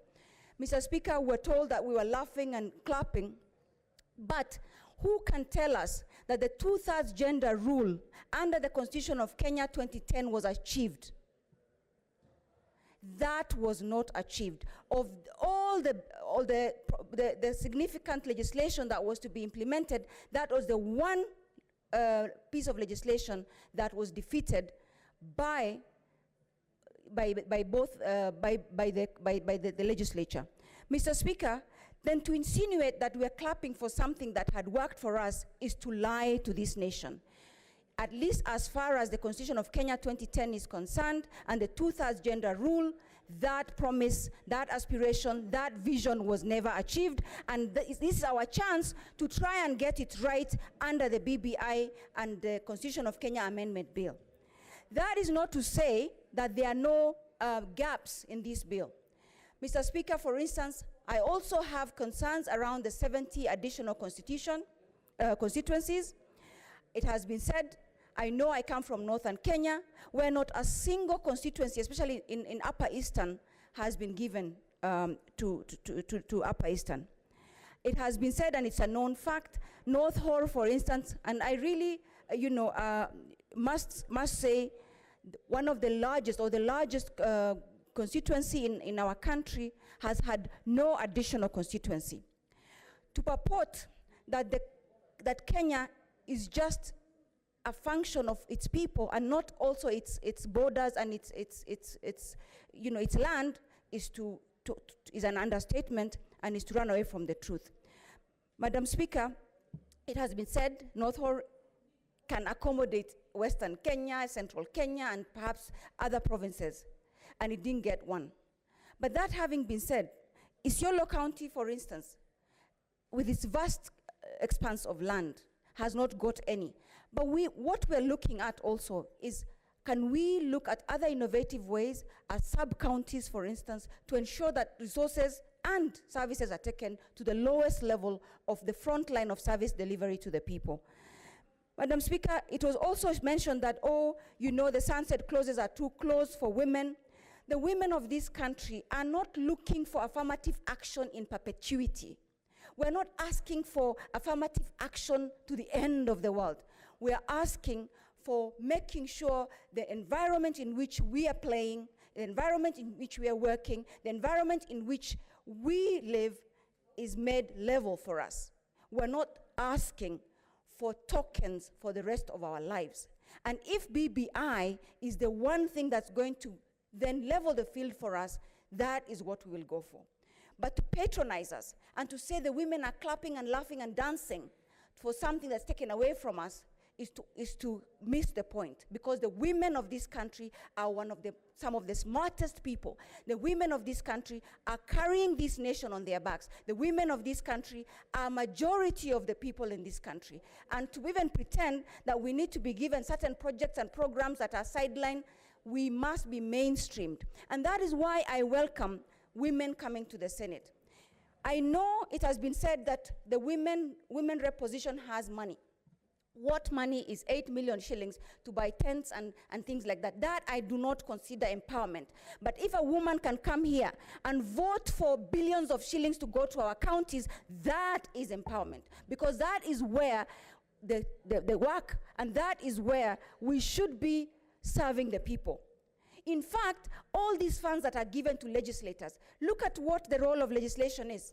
There's nowhere in this the constitution that it says the role of a woman or the role of a legislator is to buy tents, is to build roads. Our role is to make laws. Our role is to make policies that then our resources will follow. And then those resources are used at the devolved level and at the national level in accordance with those laws, so that then we mainstream. To give us certain little amounts as tokens that are not mainstreamed, that are on the sidelines, so that we can buy ourselves a few water bottles and carry them on our backs, is not empowerment. It is keeping us out of the mainstream. It is keeping us in the periphery as women and even as youth. Madam Speaker, therefore, I reject the notion that we should continue to be relegated to affirmative resources, to affirmative positions in perpetuity and forever. We should be streamlined, and part of coming on equal terms to the Senate is a good starting point for the women of this country. Madam Speaker, I have looked at this and I have read and reread this bill. This bill seeks to expand criteria on a lot of the provisions. It seeks to add, it doesn't subtract. And I can go clause by clause, which I won't do. I will just skim through. Madam Speaker, the criteria on Article 31, for instance, let me just get my notes, is expanded to reflect the new normal of data-driven economy and socio-economic and political rights. These are some of the things that perhaps in the Constitution of Kenya 2010, we had not anticipated as we were giving ourselves the Constitution. Madam Speaker, I keep losing, okay. These are some of the things that perhaps had not been anticipated, and so to amend the structures to ensure that certain aspects that hadn't been anticipated, be it this pandemic, be it perhaps the whole issue around data, around the fourth industrial estate, must be accommodated and must be dealt with through amendments, because again, the strength of our Constitution is in the ability of us, of Wanjiko, to amend it to reflect its new realities. Mr. Speaker, I'm a little confused, Madam Speaker, I'm sorry. I'm a little confused, though, by the committee's recommendation to implement and to pass this amendment bill, but at the same time, talk of the unconstitutionality of a constitutional amendment. How on earth can any constitutional amendment that has been given an approach, that has been given a mechanism for amendment, be termed as unconstitutional? Are we then saying, what contradiction is it then to say, even though our Constitution has anticipated us being able to amend our Constitution and has given us blow-by-blow mechanism for doing so and different approaches to do so, again we go back and say it's unconstitutional? I'm a bit confused. I'm not a lawyer, but I see contradiction in the committee's assertion that certain provisions are unconstitutional. How you can talk of the content, perhaps, not being agreeable to you, but the process, I don't understand how a process that is in law can be termed unconstitutional and then in the same breath being asked to pass it because it's a good one.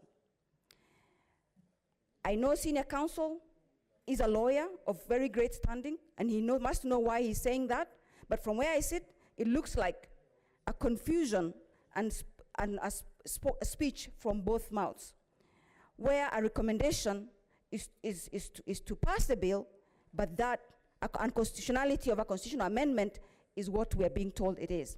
Madam Speaker, as I said, how can it be wrong to expand the parameters of certain provisions in our constitution that hasn't worked well for us in the last 10 years, to tweak it, to make it better, to accommodate, and to include, be termed as something that is not constitutional, or be termed as below optimal.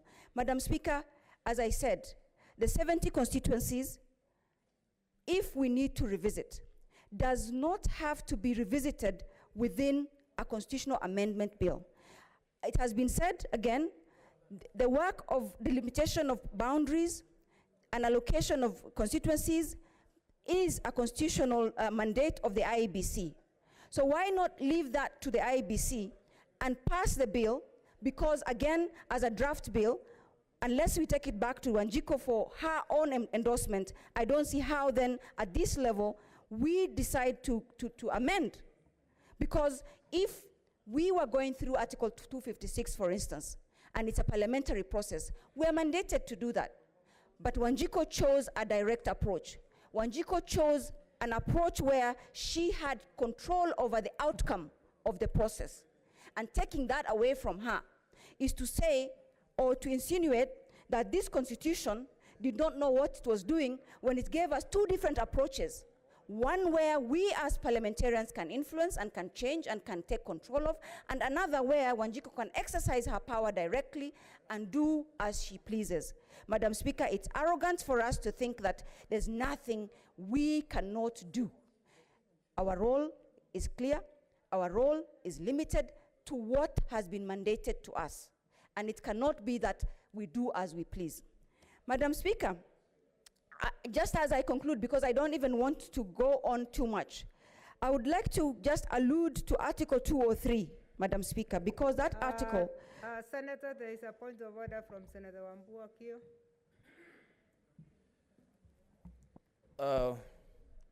Madam Speaker, I really hate to do this, but just allow me to raise this issue. My friend Senator Abshiro is confusing me. On the one hand, she's saying that if the provisions in terms of the constitutional roles assigned to IEBC are unconstitutional, then why can't we just remove them and then pass this constitution? On the other hand, she's saying, no, you can't do anything. You can't change this. You can't amend this bill.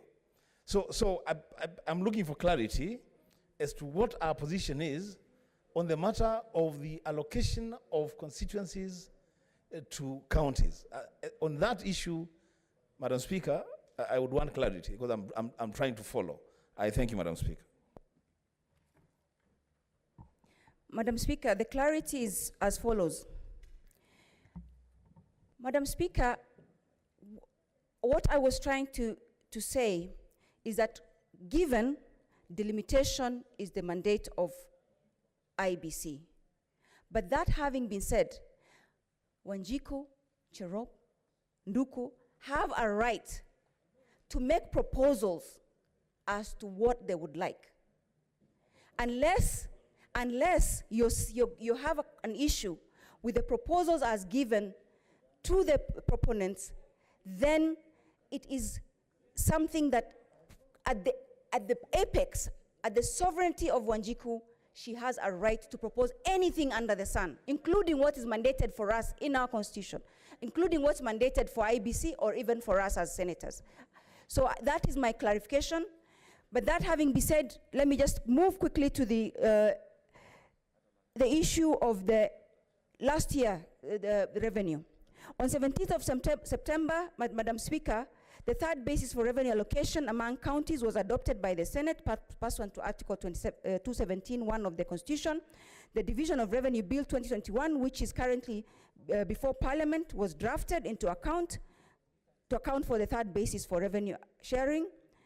And the committee has observed that amendment to Article 203 did not pronounce itself on the fate of the third basis of the revenue sharing, which was developed on the basis of Article 203 as presently rendered in the Constitution. As a result, if the bill is passed while the third basis for revenue sharing among the counties remains in place, there will be two conflicting constitutional provisions on revenue sharing. But Madam Speaker, going on with the findings of, of this, what has been emphasized, Madam Speaker, and the observation on the Constitution provides that in every 5 years, the Senate shall by resolution determine the basis for allocation among the counties. So I don't see how that is a contradiction, because for the next 5 years, what we agreed in September 2020 will hold. And at the end of that 5 years, the committee, the Senate under Article 217(1) will determine a new basis. So again, I wish to bring this attention to of the House and of the country that it is not correct for the committee to confuse us on this basis, because at the end of the 5 years, we have already a basis in place that will run to the end of the 5 years, at which time this issue under the Constitution of Kenya 2010, Article 217, will be revisited with new realities and a new context and dealt with conclusively as was done in 2020. Again, on that account, I'd like to say I support. Madam Speaker, I know my time is running out and I have quite a few other things to say, but that having been said, I would like to laud the committee for a good, for having gone through this with a toothpick. And I would like to say that the fact that the Bill of Rights wasn't touched is an indication of the fact that the rights and responsibilities of Kenyans were preserved, and only structural and other provisions that are easily amended and based on the provisions and based on the proposals of the Kenyans were included in this. And on that basis, Madam Speaker, I would like to laud the team for not tinkering at all with the Bill of Rights, which has been lauded as one of the best and most dynamic in the Constitution of Kenya 2010. Madam Speaker, with those few remarks and with the fact that I know, again, I'd like to mention one last thing, Madam Speaker, as I finish. Numbers have been thrown around of population on different counties and the corresponding number of counties, constituencies that were given.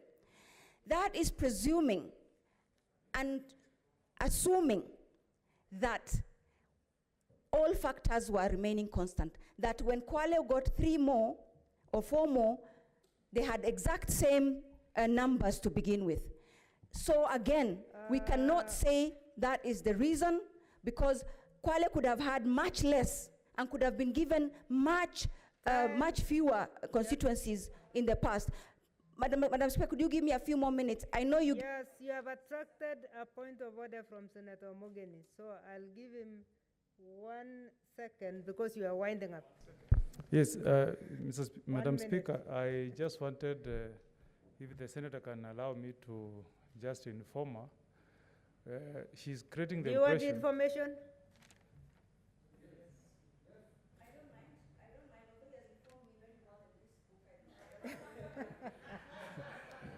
Thank you, Madam Speaker. Madam Speaker, the good senator is creating the impression that we are misleading the House or misinforming the House. But what we have done is just to highlight what is in Constitutional of Kenya Amendment Bill 2020.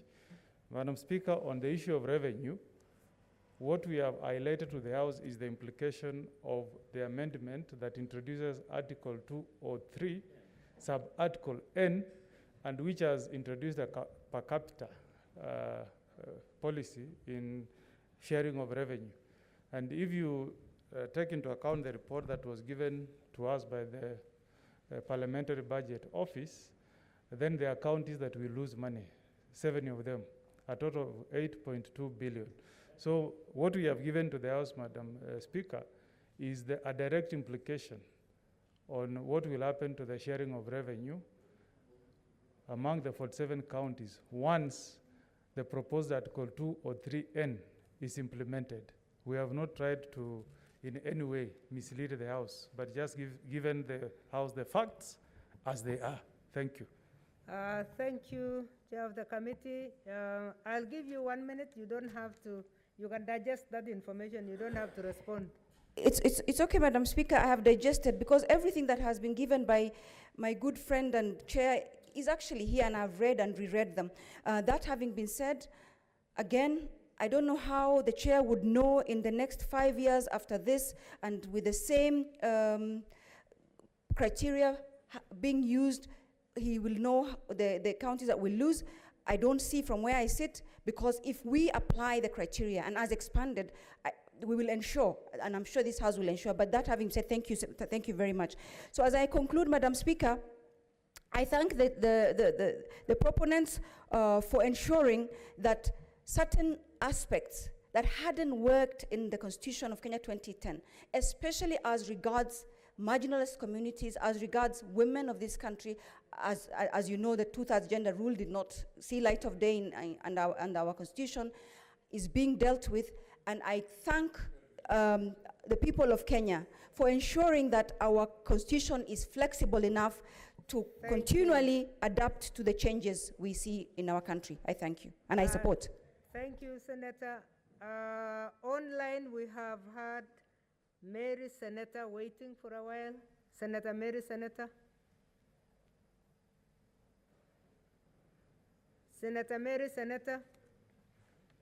Are you still on?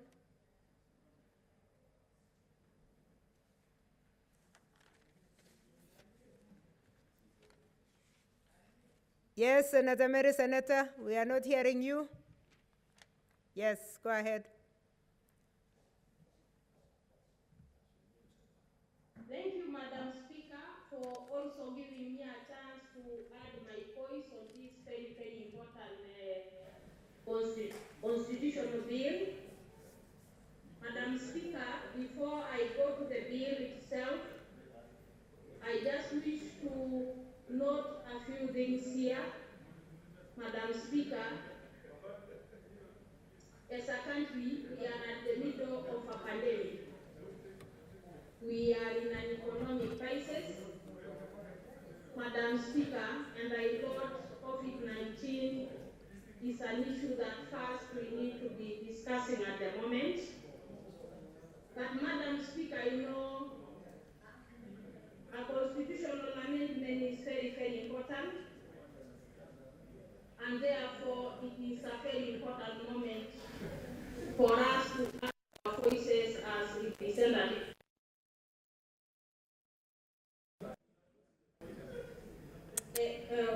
Bill, and I am very, very particular in, you'll allow me to read also a few articles. I want to go to the amendment. Madam Speaker, I know 94 senators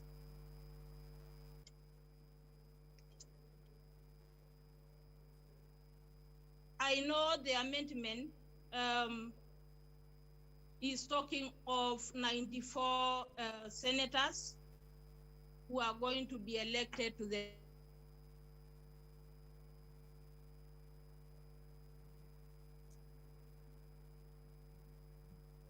Mary Senator, we are losing you again. Account fund. Mary Senator, we Madam. are not. Are you able to come back in the afternoon? Maybe you'll be in a better place. Let me try to correct my internet. Now or afternoon? Are you okay now? In the afternoon, possibly. Yes, let's allow you to come back in the afternoon. You have only used 5 minutes, so you have 15. Senator Langat missed 5 minutes. So before I give to Senator Kindiki, I know you are the next one. We want to clear the backlog of people who got messed up in the system. And we have 5 minutes for Senator Langat, then Senator Kindiki. Yes. Oh, Senator Kindiki on a point of order. Madam Speaker, this is a very important bill. This House passed a motion that each senator should speak for 20 minutes. That decision has not been rescinded to my information. So, Madam Speaker, I beg that you allow us to debate. I cannot say what I want to say in 5 minutes. So, because I heard you saying Senator Langat 5 minutes, Senator Kindiki 5 minutes. In any case, Madam Speaker, I was actually next. No. Senator, if you are patient, you'll understand what I've said. Can I repeat what I said? Last week, you were not here. Yes. We had Senator Langat for 15 minutes and we lost him like we have lost. But I'm next, Madam Speaker. You can speak after I finish. Senator Kindiki, you know the rules very well. Okay. We normally allow the people who have had balances to finish first. And we had 2 people with the backlog yesterday. And today we already have started the backlog with Senator Mary Senator. So when we come back in the afternoon, we will allow her to come in. Senator Langat dropped off. Senator Langat dropped off after 15 minutes, and we will give him his right of 5 minutes. But everybody has a right to 20 minutes. That we passed at the beginning of this debate. So there is nobody who is going to lose their time. Senator, you are standing. I don't see any intervention button here. Yeah, Senator Lenturi. I have keenly heard you. Probably I'm seeking your indulgence so that at least we're able to manage our time as well. Considering that you've seen the members that have earned imbalances are the ones that will have the first short opportunity to speak and exhaust their time. Could you kindly be able to guide us further so that those that have not had an opportunity to speak to this bill, like Linturi, Kika, Kinyu, and others, probably we can excuse ourselves and then get back here in an hour or so when we are sure, at least when we come, we will have an opportunity, other than sit here up to around 1 o'clock, and we don't find time, and probably we will be doing something else that is still beneficial to the country. Senator Nderitu, Kenya. Madam Speaker, I have heard my colleague, Senator Linturi. He's saying that you guide us at what time we are going to speak. But, Madam Speaker, we are paid to sit in this house. Thank you. Thank you, Senator Kinyu. I think you have answered your own colleague. That is how we are in this house. But always, whenever you have a balance of your time, the priority is yours. Because the house rises when you're on the floor, we must take care of you. Thank you, Senator Langat. 5 minutes. Senator Keika, you also have a point of order? Yeah, a very quick one, Madam Speaker. I also would wish to understand, and I'm not arguing, Madam Speaker, but I'm hearing what you're saying as far as if there was a balance of time, then the person gets to finish it before we move on to the fresh ones, so to speak. But shouldn't that have happened at 9 o'clock? We've had other speakers before him. If he was here at that time, at 10 o'clock rather, then he should have been the first person to speak. I don't understand how it applies now and not then. I'm just trying to understand. Senator Keika, if you came at 9 o'clock, you may have realized that the first person to speak was not Senator Shionga, who had the balance. So it's not always that you must demand that the person who has a balance must be here at 9. At 9 o'clock, we had Senator, there's a senator who spoke before Shionga. Then Shionga had a balance and she came in. I was also watching what was going on. That was Senator Kibiru. So if you were here at 9, you must have realized that we took Kibiru because from here, if somebody has a balance, you don't demand that that person arrives at that time. But we must respect the fact that the people who are here must be given a chance. But I think Senator Kinyu has put it right. We are all supposed to be here so that we take our opportunities when the time comes. Senator Langat?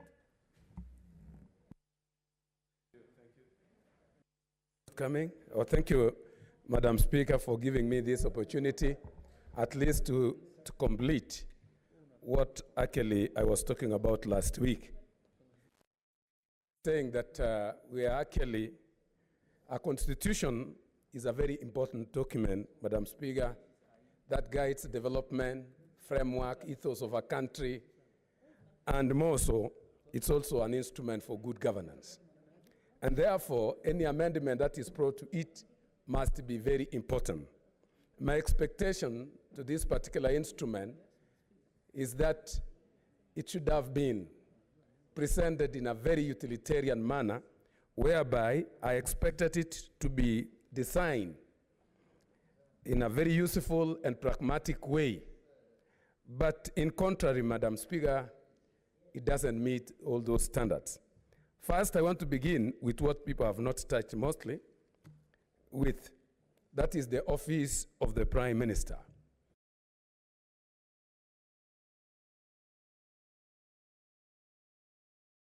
Has a lot of protection, unity, and more so, it should not be too open to abuse. But you realize that this office is under the mercies of one person, the President. This particular office, Madam Speaker, is not reliable. It is too open to abuse, because if the President gets into a handshake with a friend somewhere, it will be easy to undermine this office and even get rid of, unlike even the office of the Deputy President currently.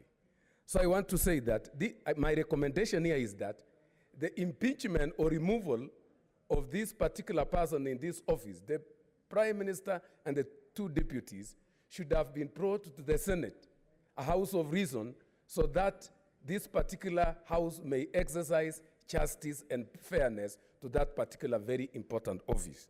I'm not also convinced, Madam Speaker, on matters inclusivity. I don't understand how all the 42 plus tribes in this country have been captured in the executive position and all that.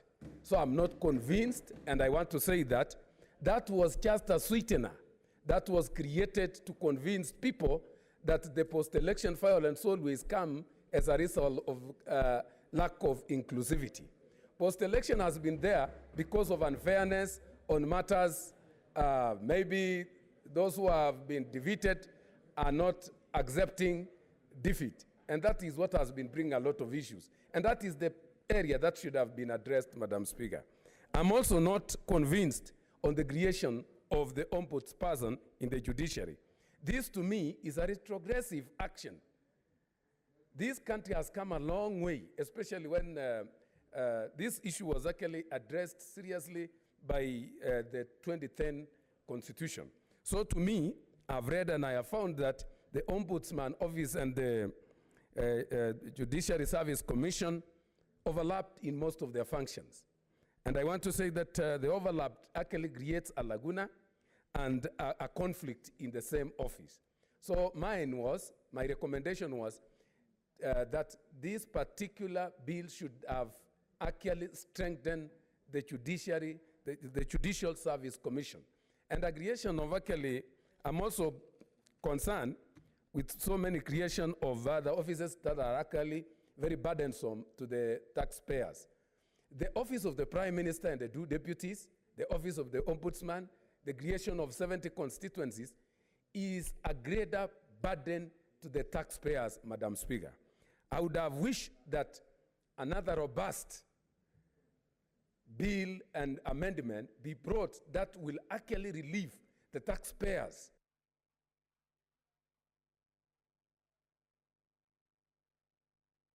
Time up. Senator Kindiki Gidure.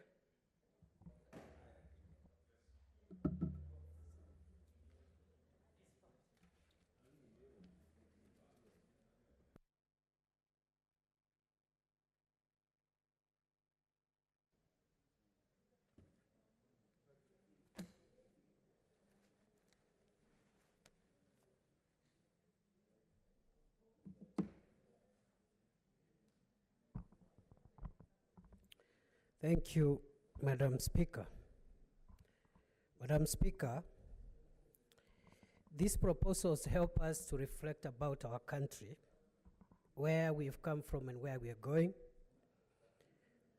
And at the outset, Madam Speaker, I want to say that if you ask around this country what is so fundamentally life-changing in this bill, so that we must pass it by all means possible before the next election in the midst of a pandemic. If you ask that question around this country, you will get blank stares. I dare say, Madam Speaker, I dare say, nobody will tell you why BBI is so urgent, including its top proponents.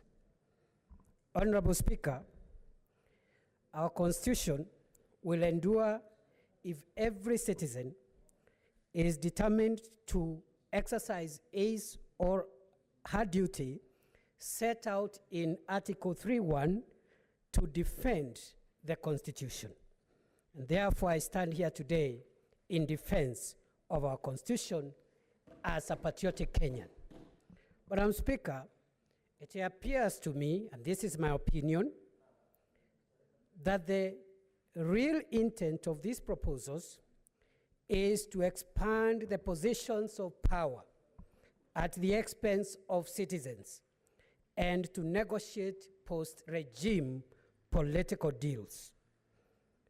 I respectfully submit that the attempt to water down one of the best constitutions in the world is not only illegal, but is also null and void. Madam Speaker, it is my strong view that this is neither a parliamentary initiative nor is it a popular initiative, because those are the only two approaches by which a constitutional amendment can be initiated. It is neither of them. Instead, it is a legal hermaphrodite unknown to our Constitution, having been initiated by the executive with the unfortunate support of the opposition, and the people were roped in at the very end in a desperate attempt to sanitize an illegal process. Honorable Speaker, this bill aims at removing what the executive considers as the inconveniences of the 2010 Constitution on the limits of the powers of the executive. The implementation of these proposals, Honorable Speaker, will lead to higher taxes to cater for a larger parliament and a larger executive. The potential of our parliament, dear Kenyans, is going to be 640 members of the National Assembly and Senate, theoretically. This bill surprisingly is silent on how to tame the fundamental problem of a high public wage bill in our country. Honorable Speaker, how will I support a bill that interferes with the independence of the judiciary by introducing an ombudsman nominated by the executive, vetted by parliament, to spy on judges, intimidate judges, harass judges, and draw back on the independence of the judicial arm of the state? Madam Speaker, the Judicial Service Commission must always remain with a majority of commissioners coming from the judiciary, not from other arms of government, if we have to retain the independence of the judiciary. Madam Speaker, my conscience will not allow me to support a bill that claws back on the democratization of the police by undermining police reforms that were aimed at transforming our police from a force to a service.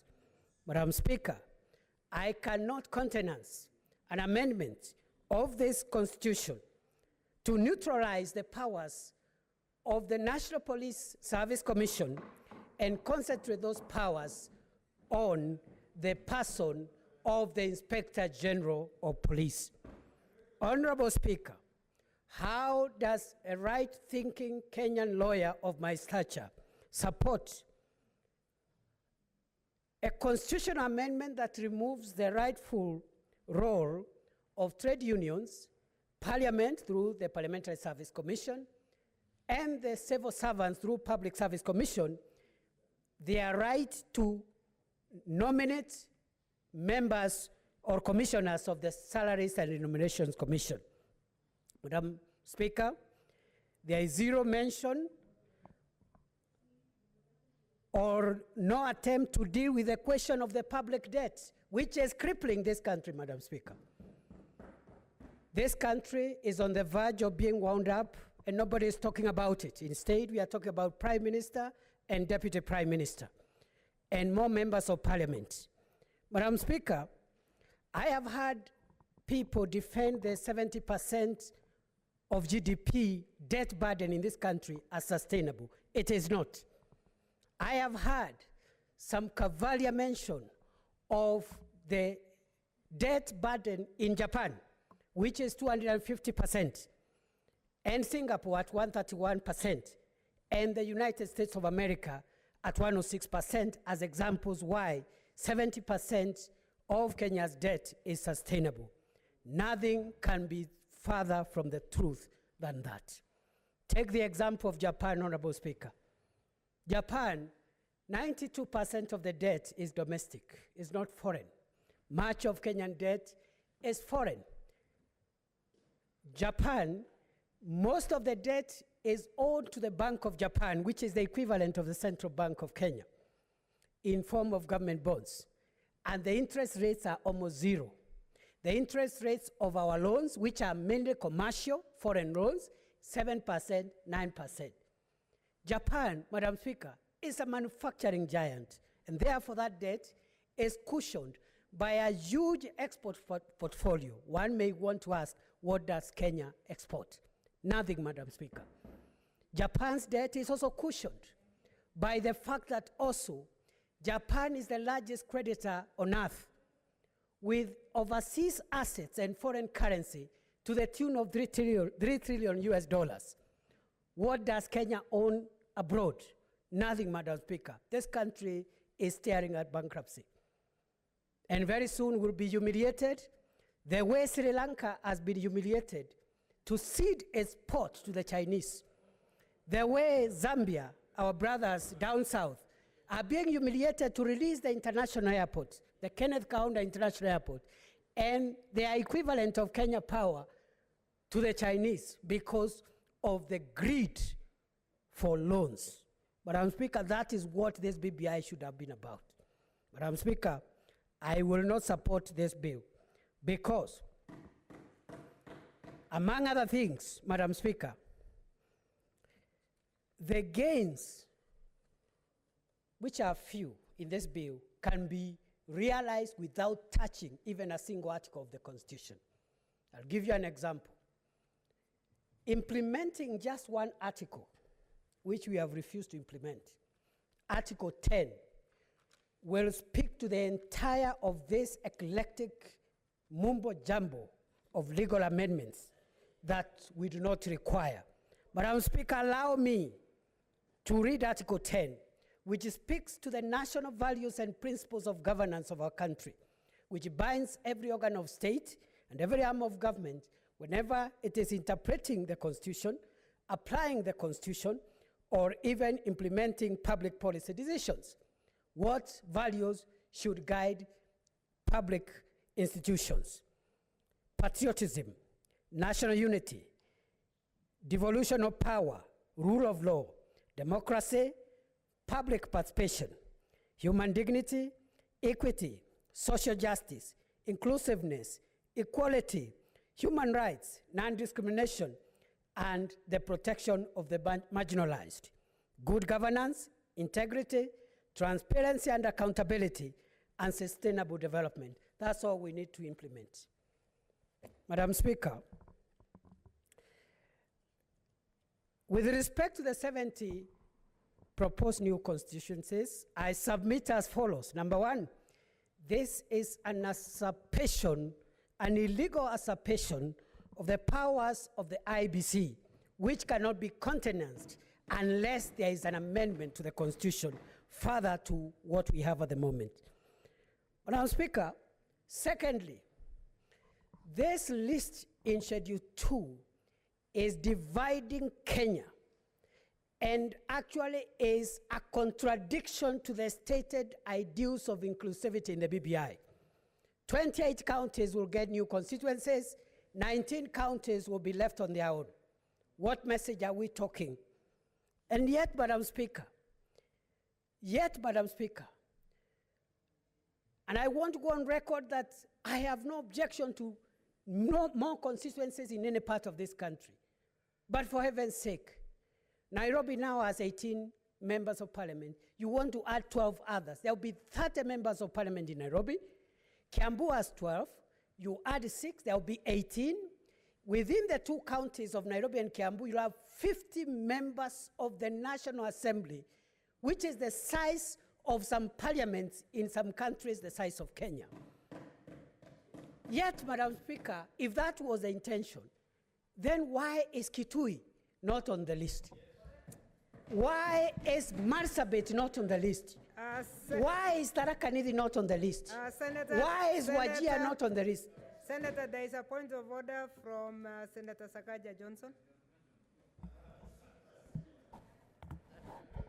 Madam Speaker, I was initially enjoying the submission by Professor Abraham, who happens to have gone to a very good school, the Duke of York. But Madam Speaker, is it in order for a lawyer of his stature who understands the principle of equality of the vote to question why Nairobi with 17 should get more, yet one constituency with 400,000 people in Nairobi represented by the same person, yet in Tharaka Nithi it is a quarter, goes against the same principle that he is extolling as, you know, a legal scholar, Madam Speaker.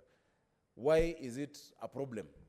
Madam Speaker, if you want to get a constituency, it does not mean that those who deserve should not get. You should lay claim as to why you should also get, but not those who are underrepresented. Madam Speaker, 400,000, 300,000 people with 1 member of parliament, and we're talking about equality of vote, Madam Speaker.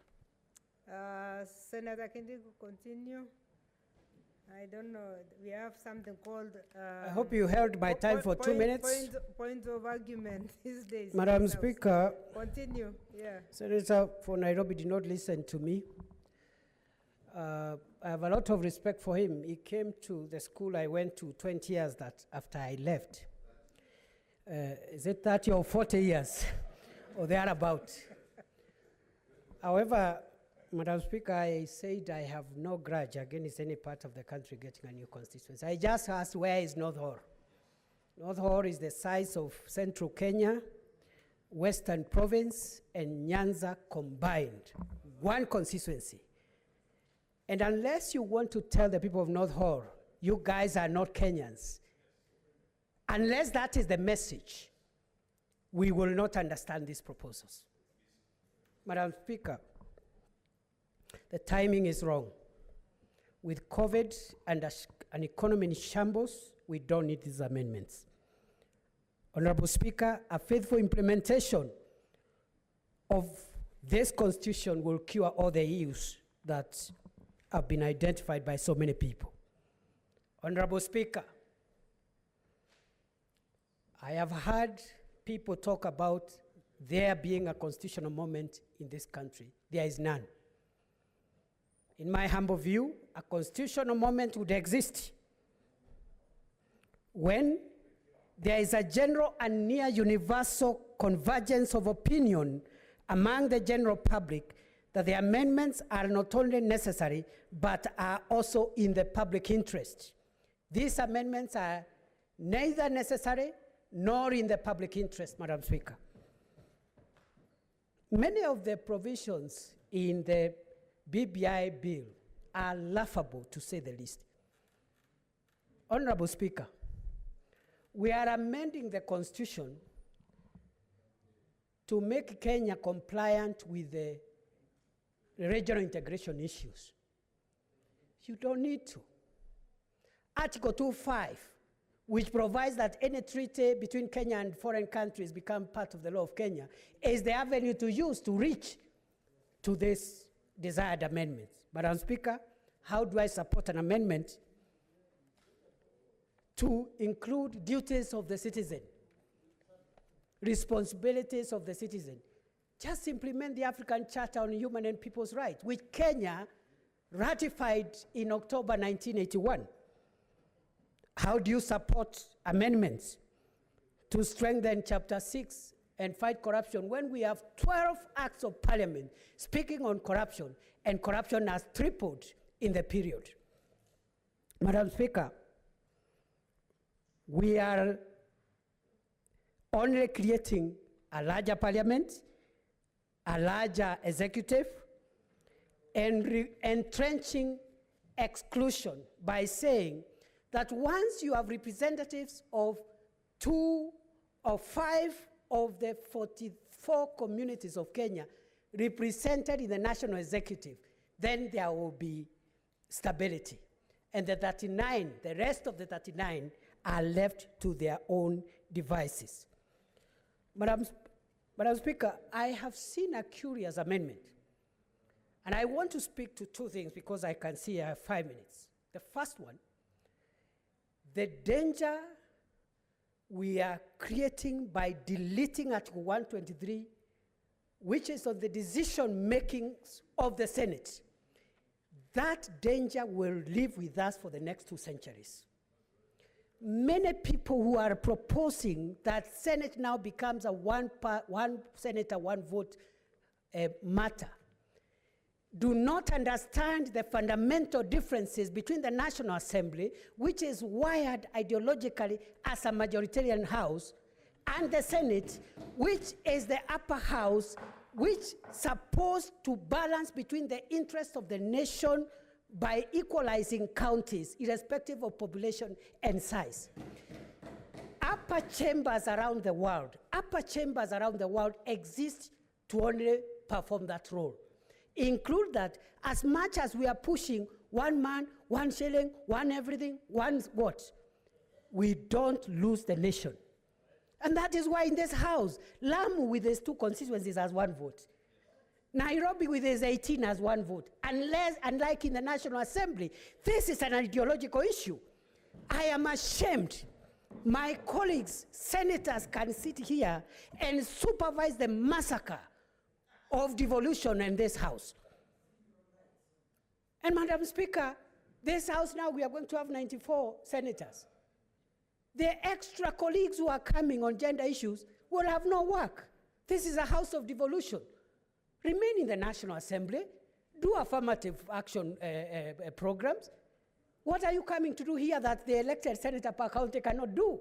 We are a house of equity, a house of devolution, and a house of balancing the units and the center. The final remarks, Madam Speaker, I want to make. I remain of the respectful and firm view that BBI and its proposals to amend the Constitution are the unpleasant result of an unfortunate process aimed at settling political scores. All the proposals can be effected without tampering with the Constitution by faithfully implementing the Constitution. Point of order from Senator Nyamunga. Just have a minute. Thank you, Honorable Speaker, for giving me this opportunity. And with all this due respect to the Senator, Professor Kindiki, what is the insinuation that is giving us by saying that what is the rest of the women who will be elected as second members of the county members to this house mean? What does that mean? Does it mean that women will not add value to this house, Madam Speaker? Thank you, Senator. You have 2 minutes remaining. And for that reason, I will ignore the question because it is not relevant to what I said. I want to conclude my remarks, Honorable Speaker, with a message to the people of Kenya. When this bill is presented to you, the people of Kenya, in the referendum, because I have lived long enough in this country, and I know what is likely to happen. By fire, by force, this process may go on, with or without what we have said. This is my message to the people of Kenya. For Kenya, our dear country, to advance from where we are at the moment. The people must learn to be the rightful masters over all the three arms of government and the organs of state, the legislature, the executive, and the judiciary. And therefore, the people in the instant case ought to overthrow not the Constitution, but the men who seek to pervert the Constitution wherever they are holed up. Smoke them out, overthrow them, and defend the Constitution. And therefore, Madam Speaker, on this afternoon, on the floor of the House, so that I, Kithure Kindiki, Senator for Tharaka Nithi, that I will be found to have stood on the right side of history when it mattered, at a time when our country is going through unprecedented difficulties. I will be on the people's side, and I will stand on the right side of history. Madam Speaker, I oppose this motion in totality. Thank you, Senator. Honorable Senators, it is now 12:30 p.m. Time to adjourn the House. The Senate therefore stands adjourned until today afternoon, May 4th, 2021, 2:30 p.m.